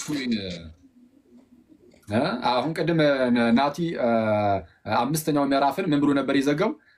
እርስ በእርሳችን እየተነሳሳንና እየተቀናናን በከንቱ አንመካ ብሎ አልነበረ? እርስ በእርሳችን እንደዛ መሆን የለብንም አለና በወንድሞች መካከል አያችሁ እንደዛ መሆን የለበትም ካለ በኋላ 6ኛው ምዕራፍ ላይ ምን ብሎ ይጀምራል? ያው እንግዲህ ጳውሎስ በምዕራፍ አድርጎ አልከፋፈለም። በኋላ ላይ እኛ ነን የከፋፈልነው፣ ሰዎች ናቸው የከፋፈሉት። ጳውሎስ በቃ በጥቅል እያደረገ ዝም ብሎ መደዳውን ይጽፉልን አስተላልፉልናል። ከሀሳቦቹ አንጻር እንደዚህ በቁጥር በምዕራፍ ተደርጎ ተከፋፍሏል። ስለዚህ የቀጠለ ሀሳብ ነው ማለት ነው። የተለየ አዲስ የሆነ ነገር እያመጣ አይደለም። እሺ እንደዚህ ይላል። ቀጠል አድርጎ ሰው ምዕራፍ 6 እንደዚህ ብሎ ነው የሚጀምረው። ወንድሞች ሆይ ሰው በማናቸውም በደል ስር እንኳ ቢገኝ መንፈሳውያን የሆናችሁ እናንተ እንደዚህ ያለውን ሰው በየዋሃት መንፈስ አቅኑት፣ አንተ ደግሞ እንዳትፈተን ራስን ጠብቅ ይላል። በወንድሞች መካከል በክርስቲያኖች መካከል ሰው በክፉ ነገር ውስጥ በማናቸውም በደል ውስጥ ቢገኝ እንኳን ያንን ሰው እዘኑለት ነው ባቸው። በቃ ራሩለት፣ እዘኑለት። ስለዛስ በየዋሃት መንፈስ አቅኑት፣ መልሱት። ለምን በበደል ውስጥ የሚገኝ ከሆነ ያ ሰው ድንገት የሆነች ሰዓት ላይ በደል ሰርቶ የተመለሰ አይደለም። ራሱ በበደል ውስጥ የሚገኝ ነው ያለው። በበደል ውስጥ ምንድነው ቢገኝ ነው ያለው። ስለዛ በበደል ውስጥ የሚገኝ ሰው መጨረሻው ምንድነው? ጥፋት ማለት ይጠፋል። ከዛ በፊት 5ኛው ምዕራፍ ላይ አሁን ከፍ ብላችሁ ትመለከቱ ምን ብሏል? የስጋ ስራም የተገለጠ ነው ይልና ቅናት፣ ክርክር፣ ሟርት፣ ዝሙት፣ መዳራት እንደዚህ እንደዛ ምናምን የሚል ደረደርና አስቀድሜ እንዳልኩም እንደነዚህ ያሉትን የሚያደርግ የእግዚአብሔር መንግስት አይወርስም ብሎ ነበር። ስለዛ ሰው በበደል ውስጥ የሚኖር ከሆነ ጥፋት ነው መጨረሻው። ስለዛ ከቤተክርስቲያን ይነጠላል ማለት ነው። መጨረሻ ላይ ከቤተክርስቲያን ይነጠላል። የእግዚአብሔር መንግስት በምልአት ሊያገኝ አይችልም፣ ያጣዋል። ስለዛ ከኛው ምንድነው በኤርሲያን ውስጥ ያለ አንድ ብልት ከመሆኑ አንጻር እሱ ሲጎዳ ሌሎች ብልቶችም አብረው የሚጎዱ ናቸው።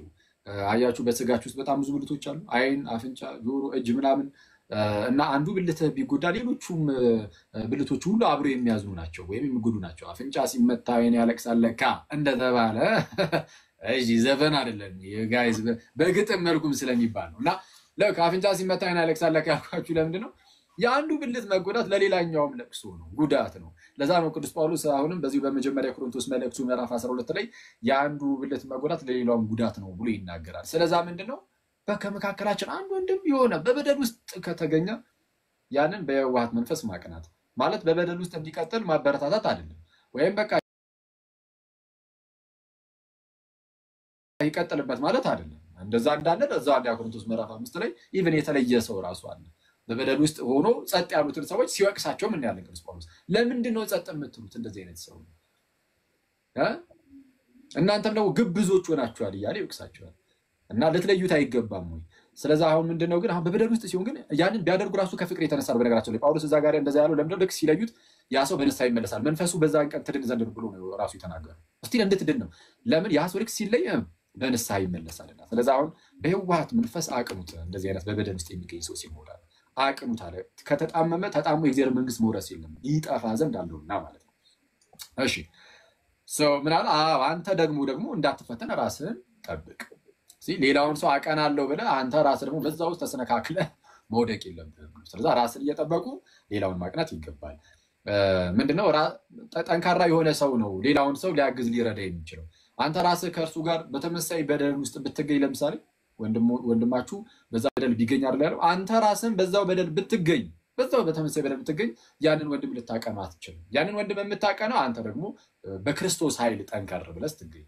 ስለዚህ አንዳችሁን በዚህ መልኩ ራሱን እየጠበቀ አንድ ሰው ሌላውን ደግሞ ሊያቀና ይገባል። በየዋሃት መንፈስ ከፍቅር በመነጨ መልኩ ማለት ነው። ከእናንተ እያንዳንዱ የአንዱን ሸክም ይሸከም እንዲሁም የክርስቶስን ሕግ ይፈጽም ይላል። ከእናንተ እያንዳንዱ የአንዱን ሸክም ደግሞ ይሸከም። ዝም ብሎ በግል የመሮጥ ብቻ አይደለም ክርስትና፣ አንዱ የአንዱን ሸክም እየተሸከመ እንደዛ ነው። እና እንደዚሁ ደግሞ የክርስቶስን ሕግ ፈጽሙ ይላል ጌታችን ኢየሱስ። አንድ ትልቅ የሆነ ሕግ ሰጥቶናል፣ እርስ በእርሳችሁ ተዋደዱ። ስለዛ መዋደድህ ደግሞ የሚታየው በስራ ነው፣ በስራ የሚገለጥ ነው። ዮሐንስ በመልእክቱ ይሄንን ይናገራል። ወንድሙን የማይወድ ቢኖር እግዚአብሔርን አይወድም የምትል ይህች ትእዛዝ አለችን ብሎ ነበር ራሱ ዮሐንስ በመልእክቱ። በዛው በመልእክቱ ደግሞ ምን ብሎናል? በስራ ተዋደዱ። ስለዛ በስራ መዋደድ የሚባል ነገር አለ። አንዱ የአንዱን ሸክም ሲሸከም የምርም እውነተኛ ፍቅር እንደሆነ በዛ ይታወቃል። እሺ እንዲህ ይላል ቁጥር 3 ላይ ቁጥር 4 አንዱ ምንም ሳይሆን ምንም የሆነ ቢመስለው ራሱን ያታልላልና። የሰማችሁ ነው? አንዱ ምንም ሳይሆን ምንም የሆነ ቢመስለው ራሱን ያታልላልና። ምን ማለት ነው? አንዱ ምንም ሳይሆን ሚኒንግ በዛ ደረጃ ትልቅ ሳይሆን በመንፈስ ያናለ ሳያድግ ግን እንዳደገ ሰው ቦስት ቢያደርግ የሚኩራራ ቢሆን አይተዋል። በአንዱ ውድቀት የሚመካ ቢሆን ራሱን ከፍ ከፍ የሚያደርግ ቢሆን እርሱ ራሱን ያታልላል፣ ደሲቭ ያደርጋል። ራሱ ከፍ ከፍ የሚያደርግ ሰው የእግዚአብሔርን ጸጋ የረሳ ሰው ነው። የእግዚአብሔርን ጸጋ የረሳ ሰው፣ ድክመቱን የሚረሳ ሰው የእግዚአብሔርን ጸጋ የሚረሳ ሰው ነው። ስለዚህ ድክመቱን ሰውየው የራሱን ድክመት መርሳት የለበትም። ሁሉም ሰው የራሱ የሆነ ድክመት ይኖርበታል። ያንን ድክመት እያሰበ ራሱን ከፍ ከፍ ሳያደርግ ሁሌም በእግዚአብሔር ፊት ዝቅ ማለት መማር አለበት። ኦኬ፣ ራሱን ያታልላል። ምክንያቱም እያንዳንዳችን ደግሞ በጌታችን በክርስቶስ ኢየሱስ ፊት እንገለጥ ዘንድ አለን። በጌታ ፊት ስንገለጥ ክርስቶስ እያንዳንዱን ነገራችንን ነው የሚያየው እና የዛን ቀን እንዳናፈር ሁሌም ራሳችንን ዝቅ ልናደርግ ይገባል ነው። ስለዛ ምን አለ ቅዱስ ጳውሎስ ቀጠል አድርጎ፣ ነገር ግን እያንዳንዱ የገዛ ራሱን ስራ ይፈትን፣ ከዚያም በኋላ ስለሌላው ሰው ያልሆነ ስለራሱ ብቻ የሚመካበትን ያገኛል። እያንዳንዱ የገዛ ራሱን ሸክም ሊሸከም ነውና ይላል። እንዴ እያንዳንዱ የገዛ ሸክም ሊሸከም ነው። ከላይ ከፍ ብሎ ቁጥር 3 ላይ አንዳችሁ የሌሎቻችሁን ሸክም ተሸከሙ ብሎን አልነበር እንዴ ልትሉ ትችላላችሁ። ትክክል ነው። አንዱ የሌላውን ሸክም ይሸከማል። ቅዱስ ዮሐንስ አፈወርቅ ምን ይላል? አንዱ የሌላውን ሸክም ይሸከማል። ትክክል ነው። እዚህ ክፍል ላይ ግን በራሳቸው የሚመኩ ደግሞ ሰዎች ስላሉ በራሳቸው እንዳይመኩ በክርስቶስ ፊት የራሳቸውን ነገር ይዘው ደግሞ እንደሚቀርቡ ለማሳየት የራሳቸውን ሸክም ደግሞ ይሸከማሉ። ለምሳሌ በደል የሚሰሩ ከሆነ ያን ተሸክመው በጌታ ፊት ይቀርባሉ። ስለዛ ማንም ሳይመካ ሳይኩራራ ቦስት ሳያደርግ እኔ እኮ እንዲህ ነኝ ሳይል የራሱን ድክመትና ውስጥ ነው ሁሉም ነገር ያለው። ስለዛ ትህትና ቁልፍ ነገር ነው። በትዕቢት ተወጥሮ እንደዛ ስለማይሆን ማለት ነው። ስለዚህ ነገር ግን ቃሉን የሚማር ከሚያስተምረው ጋር መልካም ነገር ሁሉ ይካፈላል ይልና አትሳቱ፣ እግዚአብሔር አይዘበትበትም። ስለዛ ሁሌም ቢሆን ይህንን ነው ማሰብ። በቃ እግዚአብሔር አይዘበትበትም። ሰው የሚዘራውን ያንኑ ደግሞ ያጭዳልና ይላል። ሰው የሚዘራውን ሁሉ ያንኑ ደግሞ ያጭዳልና። በገዛ ስጋ የሚዘራ ከስጋ መበስበስን ያጭዳል። በመንፈስ ግን የሚዘራ ከመንፈስ የዘላለም በደል ውስጥ የሚገኙ ሰዎችም ደግሞ ኖ እግዚአብሔር አይዘበትበትም ከበደል ውጡ ነው። አንደኛ በበደል ውስጥ ያለው ከበደል ይውጣ። የሚኩራራውም ራሱን በጣም ከፍ አድርጎ እንደ ጻድቅ ብቻ የሚያይም ካለ እሱም ደግሞ ይታረም። ሁሉም ድካም አለበት። ስለዚህ ሁሉም ድካሙን ማሰብ አለበት። ድካሙን ሲያስብ ሰው የሚወድቀው የውድቀት መጀመሪያ ድካምን መርሳት ነው። የውድቀት መጀመሪያ ለሰው ልጅ የውድቀቱ በመንፈሳዊ ህይወቱ የውድቀቱ መጀመሪያ እሱ ያለበትን ድካም መርሳቱ ልክ ድካሙን ሲረሳ እግዚአብሔር ምን ያህል እንደደገፈው መርሳት ይጀምራል እኔ በራሴ ጠንካራ ነኝ የሚል ስሜት ውስጡ መፈጠር ይጀምራል ያኔ እግዚአብሔር ያንን ሰው መተው ይጀምራል ምክንያቱም በራሴ ነው መቆሙ ይያለ እግዚአብሔርን ሳያስበው ሳያቀው ቀስ በቀስ ሰይጣን ወደዛ ነገር ነው የሚወስደው ወዴት እግዚአብሔር አታስፈልገኝም ወደ ማለት ስለዚህ ያኔ እግዚአብሔር እንደዚህ ያለውን ሰው ለራሱ አሳልፎ ይሰጠዋል ያኔ ይወድቃል ስለዚህ የውድቀት መጀመሪያው በራስ መመካት ነው ስለዚህ ሁሉም ሰው እግዚአብሔርን ማየት አለበት እግዚአብሔር ደግሞ አይዘበትበትም ሰው የሚዘራውን ያንኑ ደግሞ ያጭዳል ማለት ነው ከዛ ኃጢአቱ ከዛ ከዘራው ዘር የሚያጭደው መበስበስን ነው ሚኒንግ የዘላለም ሞትን በመንፈስ የሚዘራ ደግሞ አለ ሚኒንግ በመንፈስ የሚመላለስ የመንፈስን ፈቃድ የሚያደርግ እርሱ ማለት ነው ከመንፈስ የዘላለም ህይወትን ያጭዳል ስለዚህ ክርስቲያን እንደዚህ ነው በስጋ መመላለስ ሳይሆን በመንፈስ መመላለስ አለበት እንደ መንፈስ ፈቃድ ልንኖር ይገባል የተጠራ ነው ለዛ ነው ከሞት ወደ ህይወት የመጣ ነው ጋይስ እንመላለስ ነው በብርሃኑ ብርሃንን እንድና ወዴት እንደምንጓዝ እንኳን አናቅም ደንባሮች ነበርንና ጨለማ ስለሆነ እየድን ከኃጢያቶች ሁሉ ጋር እንላተም ነበር በጣም ጨለማ ድቅድቅ ጨለማ ውስጥ ብትለቀቅ ይሄድ ከሁሉም ነገር ጋር ትጋጫለህ ምንም ነገር ያደናቀፈ ይጠላሃል ስለዚህ በጨለማ ውስጥ ሳለን በብዙ ኃጢያቶች ያደናቀፉን ዝም ብለን መውደቅ ነው ስራችን ሁሌ ከኃጢያት ጋር መጋጨት ኑሯችን ሁሉ ከኃጢያት ጋር የተሳሰረ ሊሆን ይችላል አሁን ግን ወደ ብርሃን የመጡ ሰዎች ወደ ብርሃን የመጣን ክርስቲያኖች ግን የእግዚአብሔርን ጸጋ የተቀበልን ሰዎች ግን በተቻለን አቅም ለነና ከኃጢያት ፈቀቅ ልንል ይገባል እንደ መንፈስ ማለት እንደ መንፈስ ፈቃድ ልንኖር ይገባናል የሥጋን ፈቃድ ከቶ ልንፈጽም አይገባንም ተሳስተን ኃጢያት ብንሰራ ቶሎ ምልስ ማለት አለብን ነው እንደዛ የምናደርግ ከሆነ ከመንፈስ የዘላለምን ህይወት እናጭዳለን አለበለዚያ ግን መበስበስን ነው የምናጭደው ጋይስ ስለዚህ የዘላለምን ህይወትን እናጭድ ዘንድ የሥጋን ፈቃድ ከቶ ልንፈጽም አይገባም እንደ መንፈስ ፈቃድ ልንመላለስ ይገባል ስለዚህ ባንዝልም አለ በጊዜው እናጭዳለንና መልካምን ስራ ለመስራት አንታክት ይላል ቁጥር 10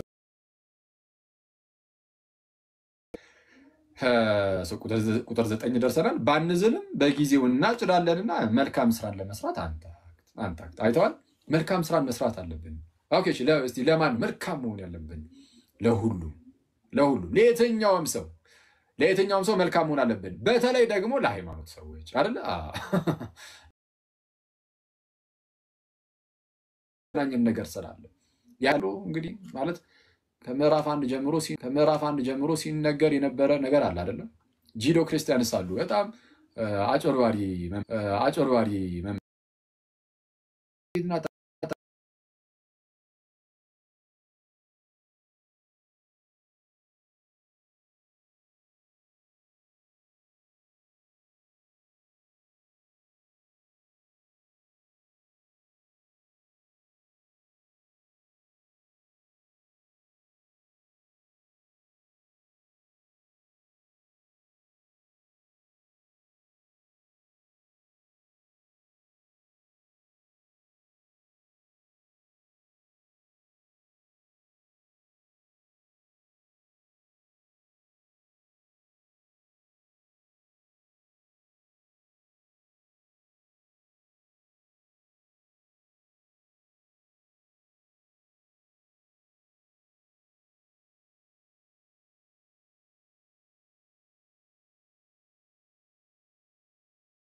አትሰጪም? እዛ እናንተ ሰፈር ይሸጣል።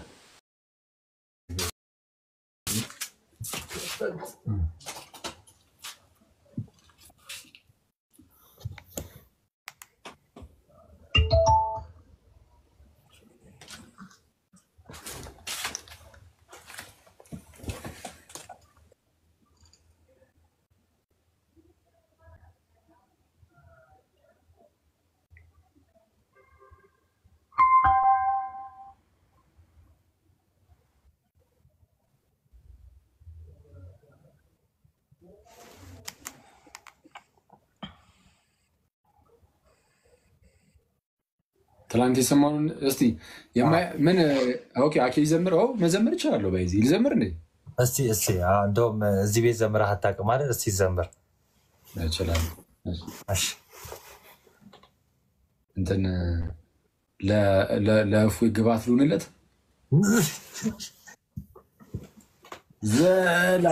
ዘላብለኪ ያለ እፎይ ይሁን። እስቲ እሺ ትቀልዳለህ። ዘምሬ አውቃለሁ በነገራችን ላይ ታውቃለህ። በፊት አሁን አልዘምርም ኦፍኮርስ፣ ግን በፊት ዘምሬ አውቃለሁ። አሁን አንዴ ጉዴን የማስታውሰው ቴሌግራም ላይ ቲክቶክ ምናምን ከመምጣቴ በፊት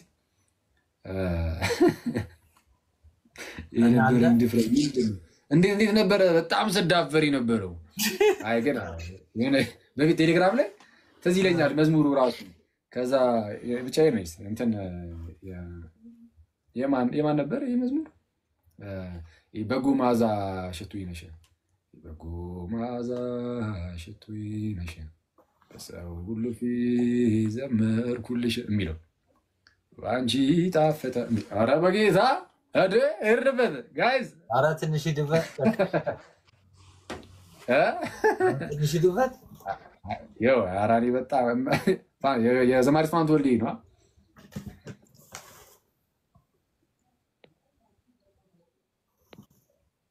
ማንታ ላይ ሀገሩ አላቸው አላወቅነውም ነው የሚባለው። ኧረ ነው ትንሽ በለው። አይ ትንሽ በለው። ሰዎች ደስ ይበለን ወይስ የማይሸረሸር አለቴ? ከሁለቱም ሰዎች ደስ ይበለን የምትሉ አንድ፣ ሰዎች ደስ ይበለን፣ ሰዎች ደስ ይበለን የማይሸረሸር አለቴ። ኧረ በጌታ ስም እረፍ በሉኝ። ዝም ባላችሁኝ ቁጥር ነው እኔ እንትን እያልኩ ያሉት። እሺ አንድ ወይስ ሁለት? እሺ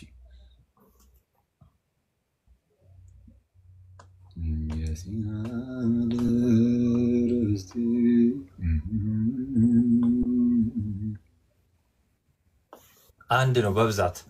አይ ቆይ እስኪ ሁለት ነው መሰለኝ። እንዴት ነው የምናውቀው? ፓፓ አንድም ሁለትም ተናጨው። ሁለት ነው። ያው ሞስት ሴንት ቱ ይላል። ገብቷል። 400 ሁለት ነው። እሺ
ኤርሚ አለሽ አንቺ ሰው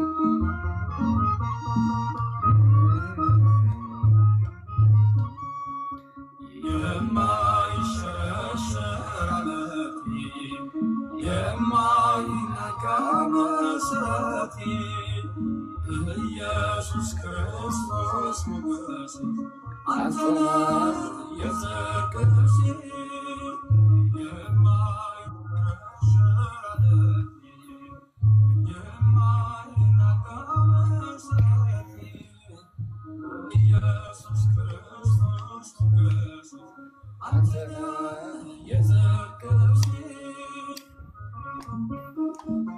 So you mute arg.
የማይሸረሸር አለቴ የማይናጋ መሰረቴ ጌታ ኢየሱስ በጣም ደስ ይላል። የሲና ምድር ህብስቴ እስራኤላውያን ከግብጽ ባርነት ወጥተው ማለት ነው እግዚአብሔር የተስፋይቱ ምድር አሳይቷቸው ወደዛ ጉዞ ሲጀምሩ የኤርትራን ባህር ቀይ ባህርን ካለፉ በኋላ ቢረባቸው ከሰማይ ህብስትን አወረደላቸው። ከዛ በኋላ ደግሞ የሚከተላቸው አለት ነበር። ዘጸአት ላይ በግልጽ ባይናገርም ይሄን ስለዚህ አለት ጳውሎስ ግን ነግሩናል። ይከተላቸው የነበራቸው ያ አለት ከዛ እንደጠጡ ይናገርና ያ ማለት ክርስቶስ ነበር ይላል አንደኛ ቆሮንቶስ ምዕራፍ 10 ላይ ማለት ነውና ቆይ አንዴ ምናል የሲና ምድር ህብስቴ የተከተልከኝም አለቴ ነህ ጌታ ኢየሱስ። ያኔ ምንድነው ለእስራኤላውያን የወረደ ህብስት ነበር። አሁን ግን ከሰማይ የወረደ የህይወት እንጀራኩ ጌታ አንተ ነህ። yes የተከተልከኝ ማለቴ አንተ ነህ። ካንተ ነው ወጥጥቼ የመረከው።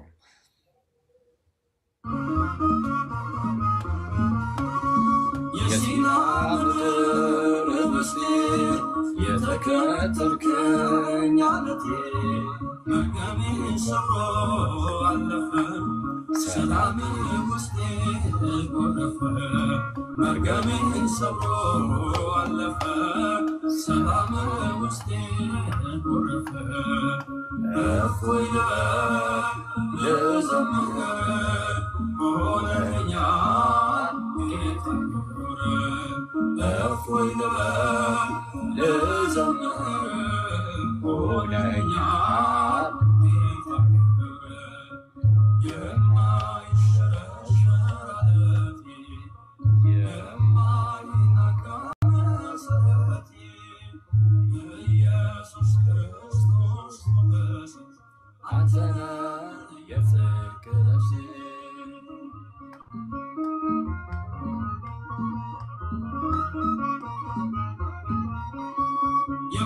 የማትደፈር ክብሬ የድል አርማዬ አክሊሌ ዓለምን ማሸነፊያዬ አንተ ነህ ክንዴ ጌታዬ ዓለምን ማሸነፊያዬ አንተ ነህ ክንዴ ጌታዬ አንተ ነህ ክንዴ ጌታዬ እፎይ ልበል ልዘምር ሆነኛል ጌታ ክብር እፎይ ልበል ልዘምር ሆነኛል ጌታ ክብር የማይሸረሸር አለቴ የማይናጋ መሰረቴ ኢየሱስ ክርስቶስ ሞገሴ አንተ ነህ የጽድቅ ልብሴ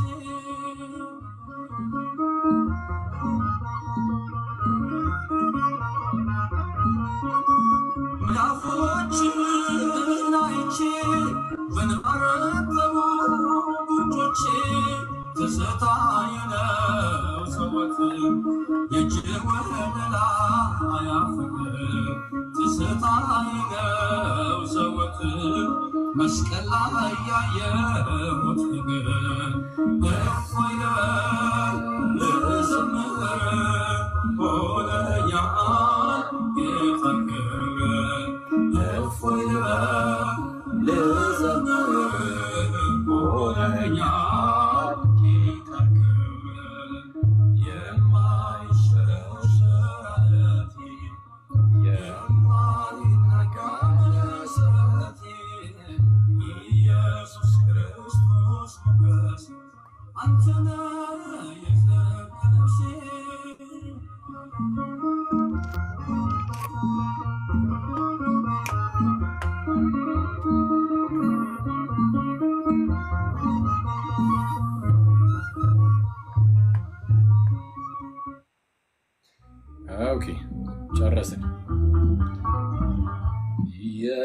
ያስጎ ምርኮኛ ነኝ። እሺ አረ የሆነ ሰው በጣም ወቀጣ እየተካሄደበት ነው አሉ አባ። አሁን ነው የምሰማው እኮ ዞር ዞር ብዬ ስመጣ አለ ወንድማችን ግን እኔን አባ እኔን አንተን የምታወራው ወንድሜ እኔን ማን ነው እንዴ? ምንድነው? ምን አይነት ቪዲዮ ሰርተህ ነው? እኔ እኮ አሁን ነው የምሰማው ጉድ። ምን ተፈጠረ አባ? ጉድን አይ ቆይ ላስደነግጥ ነበር ላይቭ ላይ። አረ አንተ ሰውዬ በእናትህ እንዴ! ደግሞ አንተን በአንተ ምክንያት ጀማውም አብሮ ነው የሚወቀጠው እኮ። አንተ ከመቼ ፈርሳቸው እነዚህ ሰዎች ግን ወንድምነት? አረ እኔ ያው ከማክበር አንጻር ነው ወንድማችን። እኔ ከወቀጠኝም አቡ ብቻ ነው የሚወቅተኝ። አረ እንዴ ደግሞ የአቡ ሀሳብ ስማ፣ ኮሜንት ላይ ያየሁት ነበርና አቡ የጻፈው ኮሜንት አንተ ሪፕላይ ካረኩ ኮሜንት በጣም ይበልጣል ላይኩ ራሱ ያንተ ቪዲዮ ላይ አስበው። ኦኬ እሱ ላይ ሪፕላይ ካረኩ ነው።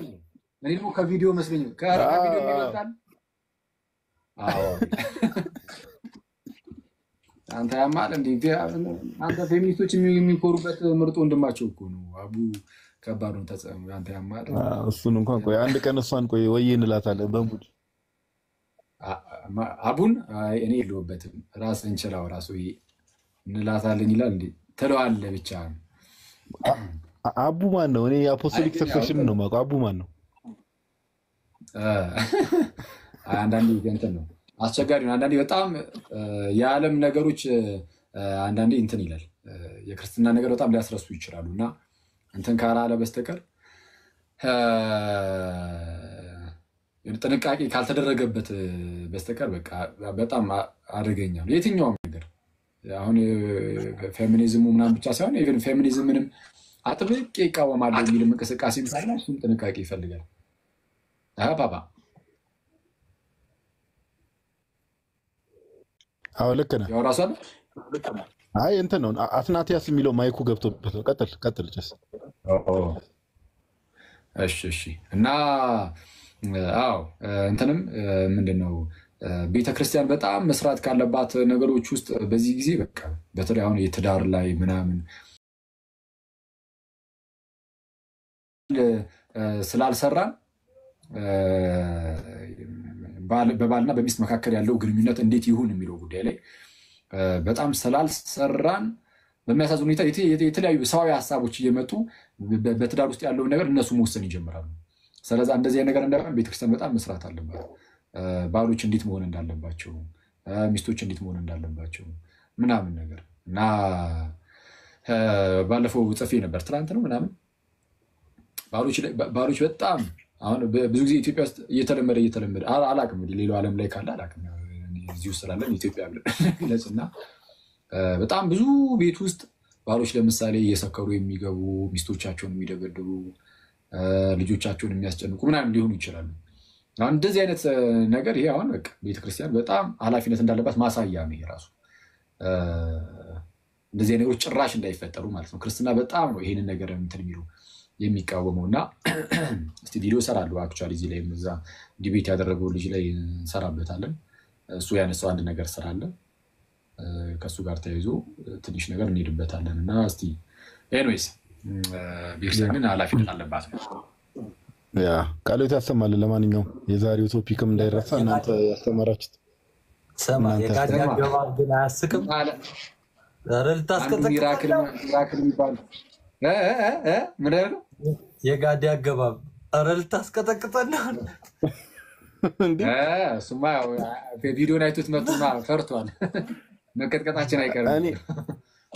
እኔ እንደውም አንድ አኬንም የሚያውቀው ሰው በጣም የሚወደው ሰው በውስጥ አውርቶኝ፣ አረ አኬን እኔ ሲጀምር እኔ ራሱ ዲና ያድርጌዋለሁ እኔ አላውቀውም አኬ ማን ነው ብዬ ነው የመጣሁት። ኧረ ስቀልን ፋፋ። ኧረ በውስጥ በዚህ በቀላሉ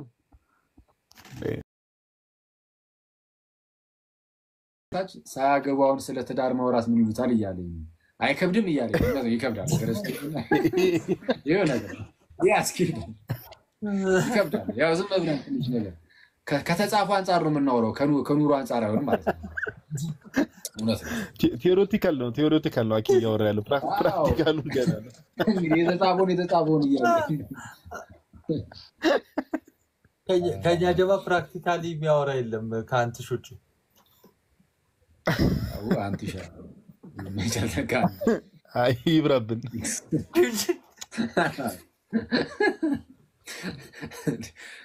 ጨዋታ ሊያስመጡን ነው እንደዚህ። እሺ ሰው በቃ ጨረስና ጋይስ ያ በቃ ጨርሰናል። እና እግዚአብሔር አክብርልን። አኪዋ በጣም ቴንኪው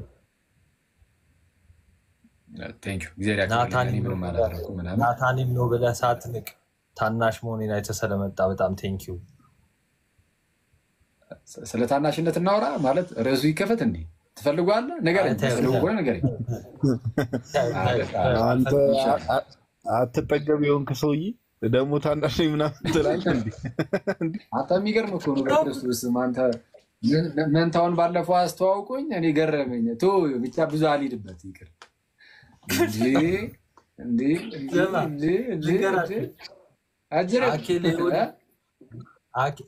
ለዮኒ ነግረኸው ማለት ነው። ከዛ ዮኒ ደወለና ምን ቢለኝ ጥሩ ነው ስማ ናቱ አለኝ።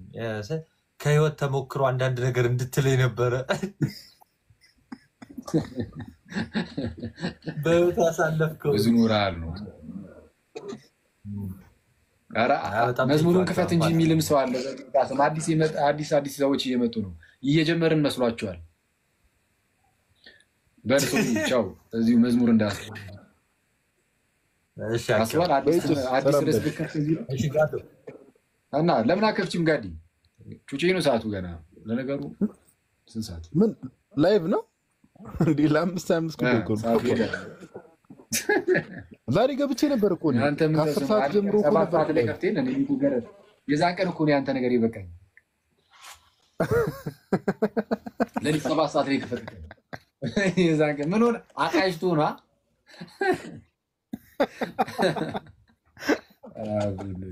ከፍተህ ነበር ታስታውሳለህ? አንድ ቀን ስማ፣ አንዴ ከፍቻለሁ። ልክ ነህ። ዛሬ እኮ ገብቼ ነበር ፓፓ። ከ10 ሰዓት ጀምሮ እኮ ላይቭ ላይ ነበርኩ። ገብተህ ነበር እንዴ ዛሬ? ከ10 ሰዓት ጀምሮ ሰብሰብ ብለህ ከ10 ሰዓት ከምናምን ጀምሮ ኦልሞስት እስከ 2 ሰዓት እኮ ላይቭ ነበርኩ። ኦረ በጌታ ስማ፣ በጌታ ታዲያ እንደዛማ ከሆነ አይ ግን አንጥፋ ምናምን ቶሎ ቤቶች ምናምን ይከፈቱ። የሆነ ጠፋ ምናምን ስንልላቸው ርዕስ አጡ እያሉ ስለሆነ ፕሮቴስታንቶቹ የምር አክቹዋሊ ኮመንት ላይ ካላረ ውጭ ላሉ እህቶች ኮመንት እያየው ነበርና ውጭ ላሉ እህቶቻችን የተከፈተው ለሊት 7 ሰዓት። በጣም የምታስብላችሁ የሌሊት በጣም ሀሳቢ ነኝ ባይዘው።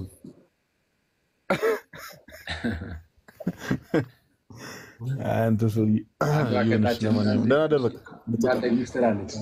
ሰምተዋል? እንትና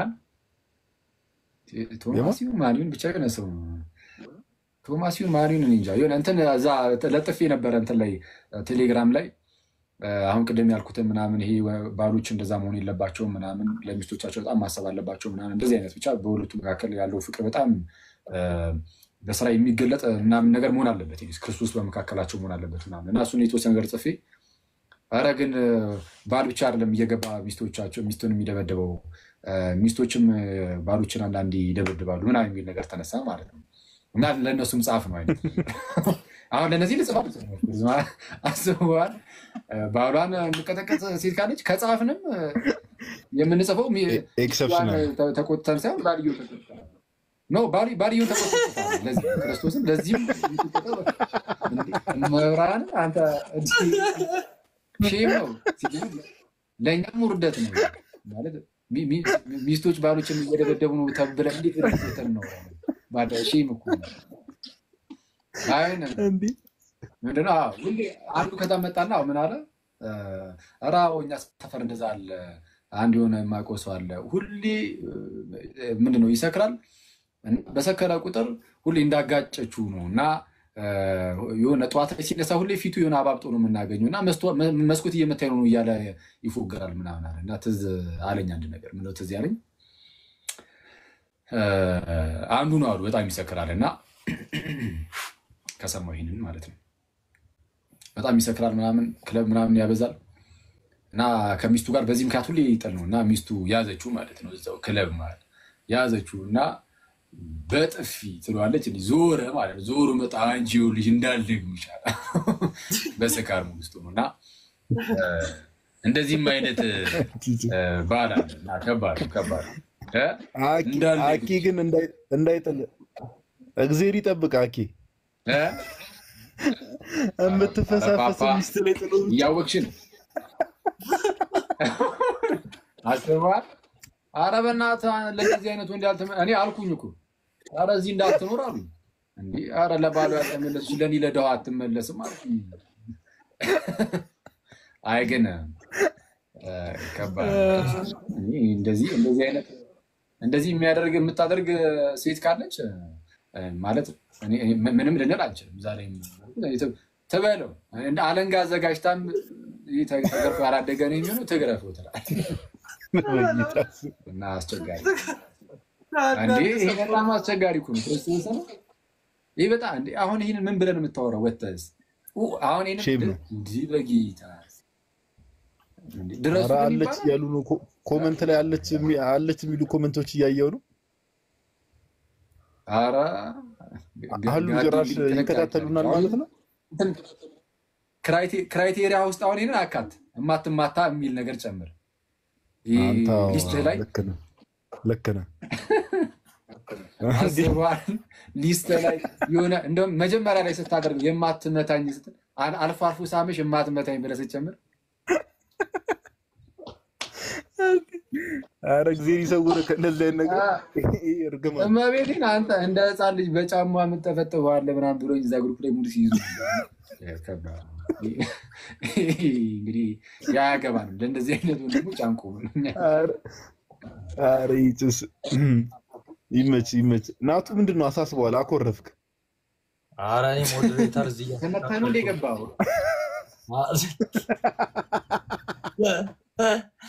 ኧረ በጌታ ቻቻ አንድ ቁጥር አንቲሽ አልቅሶ ሲጨርስ ነው የሚዩትን የሚያነሳው ቅድም እየሰማሁት ነበር የተወሰነ የምትልቅ አይዞህ በቃ ይሄን ስታወራ የሆነ ጭቤ ትዝ ብሎኝ እኮ ነው ምን ላጫውትህ እንደ ምን አይነት የሆነ ጊዜ እነዛ ጭሶች እንደው አንድ ሁለት እያለ ቤቱ እየገባ ሚስቱን ይቀጠቅጣታል ምናምን ነገር ሲሉኝ ነበረ ትዝ ይላል አኬ የኔ ሚስት አይታታላ አሁን እሷ በምን አቅሜ ነው የሚመታት አይ አንዳንድ ልጆች አልነበሩ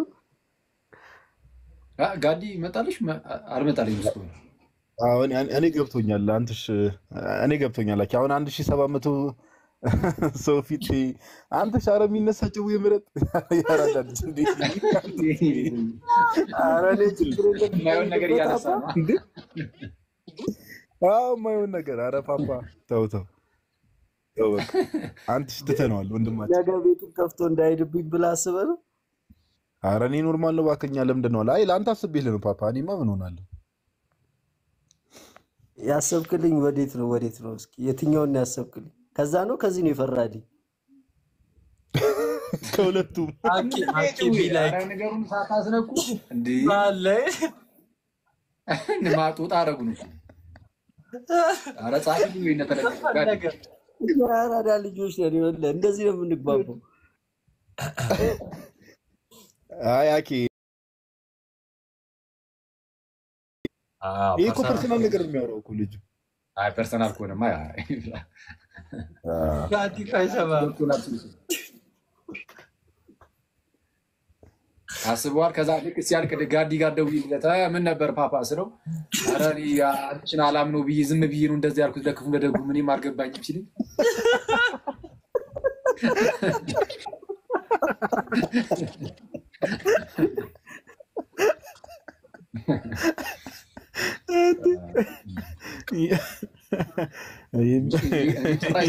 አንተ የገባ ነገር ምን እንደሆነ እኔ ግራ ገባኝ። እውነቱን ለመናገር እስቲ እናየዋለን የሚል ኧረ እኔ ምንም ሳቢና ተይ እንግዲህ ሜንሽን እያደረግሽኝ አሁን ጋዲ ስለ ትዳር ሲወራ የሚሳቀቀው አሁን ያልሳቀቅም ገና ልጅ ስለሆንኩ ነው። ታውቅ ጭራሽ አንተ በጣም የሚሽኮረመመው ልጅ እኮ ነው የሚባለው ቲክቶክ ላይ ባይዘው ታውቃለህ ላኪ በቃ አንተ ያጋጠመ በቃ እንደዛ ነው። ማርያም አንተ ቆፍጠን በደረፍ መሽኮርመም የለብህም። መሽኮርመምህን አይቶ እንዳይመጡ ጭራቆች እንዳያደርጉ። አይ ያው እኮ ያው ጋይስ ዛሬ ይብቃን። ሉጣ ይብቃን አይደለም እኔ ሉጣ እናንተ አውሩ ቀጥሉ። እኔ ያው ብዙ ሰዓት ስለተቀመጥኩኝ ጋዲ ምናምን ደቅ በይ ትንሽ አውሩ ምናምን የማይቀጥለው በዚህ 1700 ሰው እንዴት ይበትናል እንዴ? ምንድነው የሚቀጥለው? ደግሞ የላኩልን እንዳታወራ እንዳታነበው የላኩልን መቼ ላክልኝ? እንዳታነበው እንዳታነበው እንደዚህ እርስ በርስ መፈራራት ጀመርን። ኧረ በጣም በቃ ሰዎች ያው እሺ መልካም አዳር። እሺ ናቱ ለምን ደግሞ አትቆየው ትንሽ? ቻው ሰላም ደሩ። ምን ይቆየ እንዴ? እስካሁን ሲያስተምር አልነበር እንዴ ፓፓ? መዝሙሩ ላይ መጣ እንትና አካውንቴ ዲአክቲቬት ሆኖ በባሌም